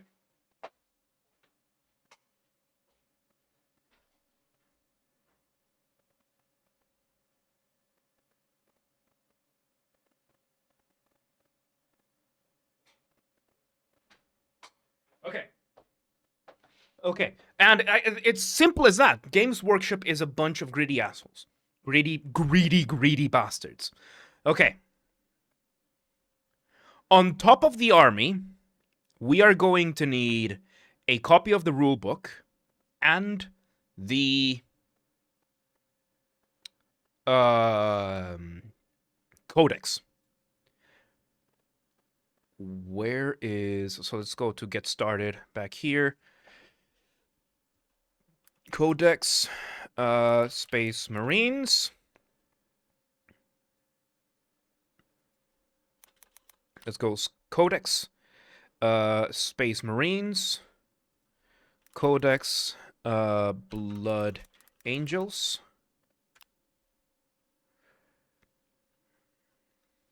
Shit, right, we're in 10th edition now, so there's basically no codexes anymore. So let's take this as it was the in 9th edition. So let's consider this core book. Warhammer 40,000 core book. So, you need the core book, the codex for the Space Marines, and the codex for the Blood Angels in 9th edition. Right now we're in 10th edition, so that's a little bit different. The codex for the Blood Angels would be a little bit cheaper than this, so it would be about 20. So, let's do the math for this army, and this army is not meta. This army is not part of the meta. This is just the list of what I have that would be 2,000 points that I could potentially compete with. It's quite easy. Product that is popular in sales will be more expensive. Well-known brand, even more expensive. Greedy company. Well, money was not your problem anymore because you can't buy it anyway. And yeah, so Whirlwind. And let me bring you a mini that I have for you to see the size of these, because these are not very big. Hang on. So here is my Baal Predator. It's not a Baal Predator, it's just a Predator tank. I 3D printed this. There's only like 2 pieces here that are official. Everything else I 3D printed. This cost me about 15 bucks total. Maybe less, like way less. This must be like 10 bucks. Accounting for electricity, for the gloves, for the isopropyl alcohol, for everything, this cost me about 10 bucks to make. Altogether. Back to this. So, if I make a calculation, 55 bucks for the Whirlwind, 35 bucks for Commander Dante. This is one model. 32.50 for the Tech Marine. Another 32.50 for the Chaplain, which would be our Apothecary. Another 50 for the Dreadnought. The Dreadnought is not much bigger than the Predator that I have here, than the tank. Plus another 50 for the Assault Intercessors, for which I will only use half, and these models I would not be allowed to use as models, may be allowed to use it for the tactical squad, but not much else. So, plus another 45 for the tactical squad, plus I would need 2 tactical squads. Did I put them here? Oh no, 1 tactical squad. No, I would need 2 tactical squads for one of them to be the veterans. So, that's another 45 bucks. These are euros. Plus another 45 for these 3 Blade Guard veterans, for which I need 2 because my army has 5 of these. So I'm not using 1. Plus, oh yeah, the company heroes. So the company heroes are the ones we're using as company veterans.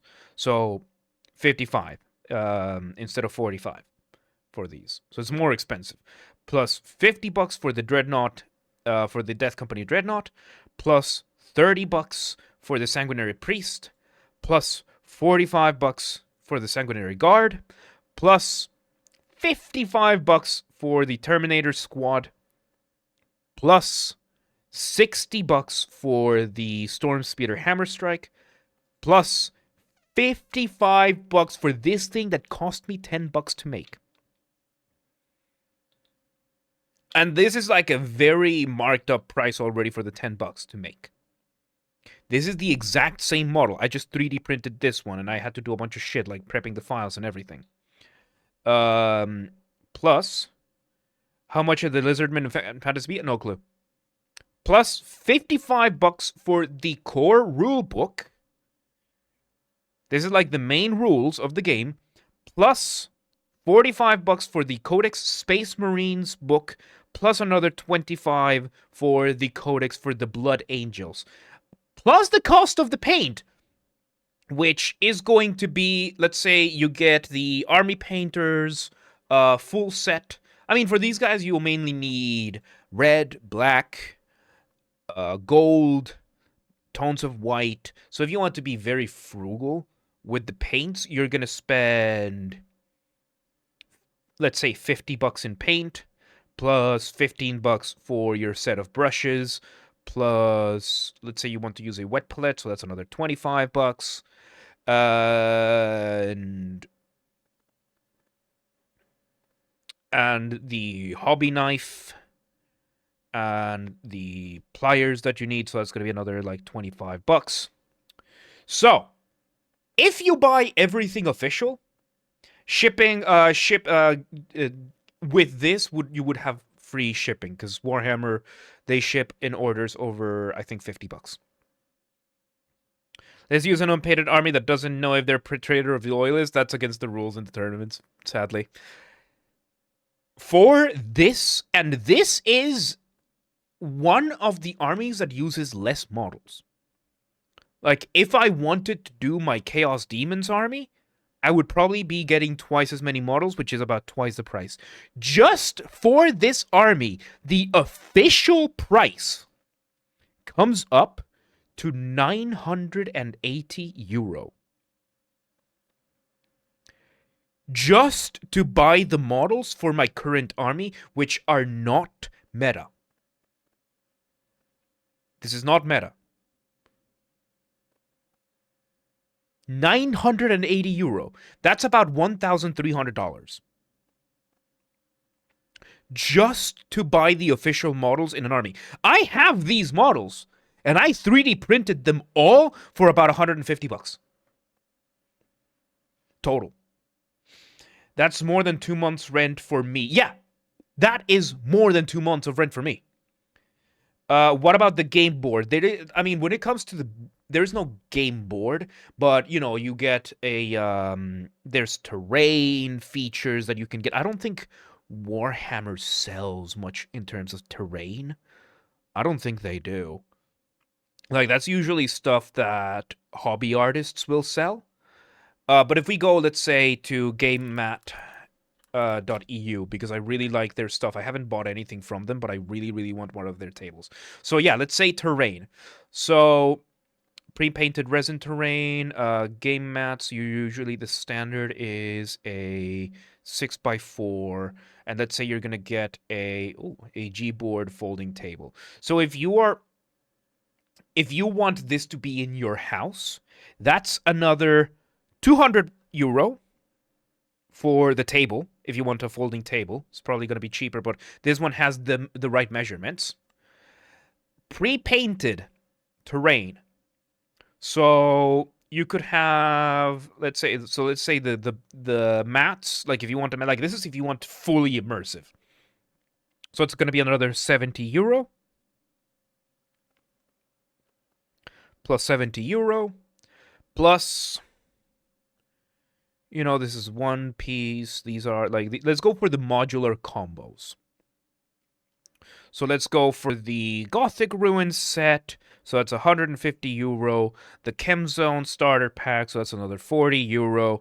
Let's go for a nice set of Fallout Zone. That's another 140 euro. And that should cover the entire board for you. Because the thing is that in Warhammer, you and your opponent decide on what the terrain is going to be to set up the scene. Because in Warhammer, the games are called battle reports, where basically you're just telling the narrative of how the battle went. I mean, plus the time to make everything, and learning time is money. Yeah, plus the time. And the core book, at least in 9th edition, is about 300 pages, and around 100 of those are rules. The total, if I am to get into the hobby and I want a full-blown army plus the table plus a game mat, usually these are double-sided so that you have more variation, plus some terrain that is pre-made and pre-painted. Like, let's say you're not going to 3D print anything. 1,580 euro, or about $1,800, $1,900. That is the barrier of entry for Warhammer. For Warhammer, if you want to go competitive, and yes, you're going to need a place to practice, and you're going to need to come over, or you can go to a game shop, and for that, you are going to need transportation. For that, you're going to need to come up with a method of transportation. that's just under my monthly wages. That's way over my monthly wages. Like, I make something like 1,300 euro a month, and I'm in one of the upper echelons right now in Hungary. Hungary's economy is fucking. But yeah, that's how much it costs. And people pay this in the US. People will pay for this.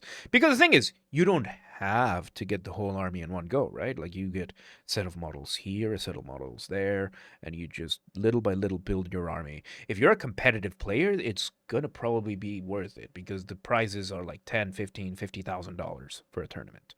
Something like that. But still, this is Warhammer, and little by little, but it stacks up. Like, yeah, I remember the reason why I ended up getting a 3D printer was I bought the Elite. Let's see if they still have the Elite starter pack.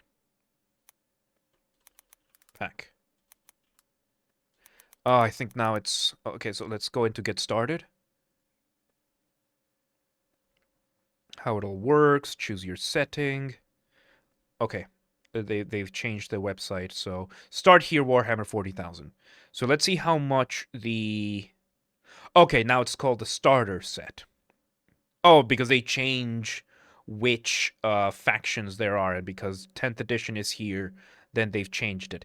$85 for the basic one, 160 for the fancy one, and there used to be a middle ground that was just like $100 for this, which comes with a rule book, and it comes with, yeah, they're just not here. So when I got it, it was the Elite set, which was basically this starter set. It was two different factions. Like, this is the Tyranids and the Space Marines. The one I have is Necrons and Space Marines and one piece of terrain. The rest, like, it comes with the rulers, it comes with a set of dice, a handbook, which is like the basic rules, and some sheets, some data sheets with the information. It was around 85 euro when I got it, because I got it in Hungary. Then I got a Blood Angels Combat Patrol, which was 125 euro. So by then, I have maybe 30 models, 20 of which are Necron, and 15 of which are, like, maybe 35 models that are Blood Angels. And I went, you know what? What if I go to Amazon and I look for an Elegoo Mars 3? Oh, look! An Elegoo Mars 4, which is, back when I looked at this, 265 euro. How much does a kilogram of resin cost? Half a kilogram is $20. So and with a kilogram, I can print around the same as I have right now.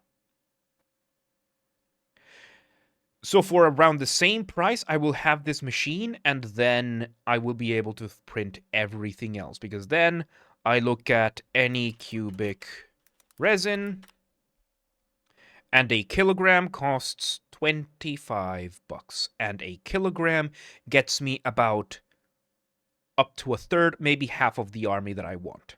That would have cost me 900 euro. So instead of paying 450 euro for half an army, I am paying 500 euro and then a little bit more, 25 bucks at a time, for full armies. I am in the process of printing a Sisters of Battle, a Sororitas army. That would cost me about 500, 600, 700 euro. And I am paying, in resin, it's going to be like maybe 70 bucks. Maybe $70. Maybe. Like, there are some bigger models that take a lot more resin, that are a lot more expensive to make. But it's still not going to be anywhere near as expensive as what Games Workshop does. So yeah, you opened this can of worms, and I have answered your question. competitive Warhammer is considerably worse when it comes to the barrier of entry than Pokemon. Considerably worse.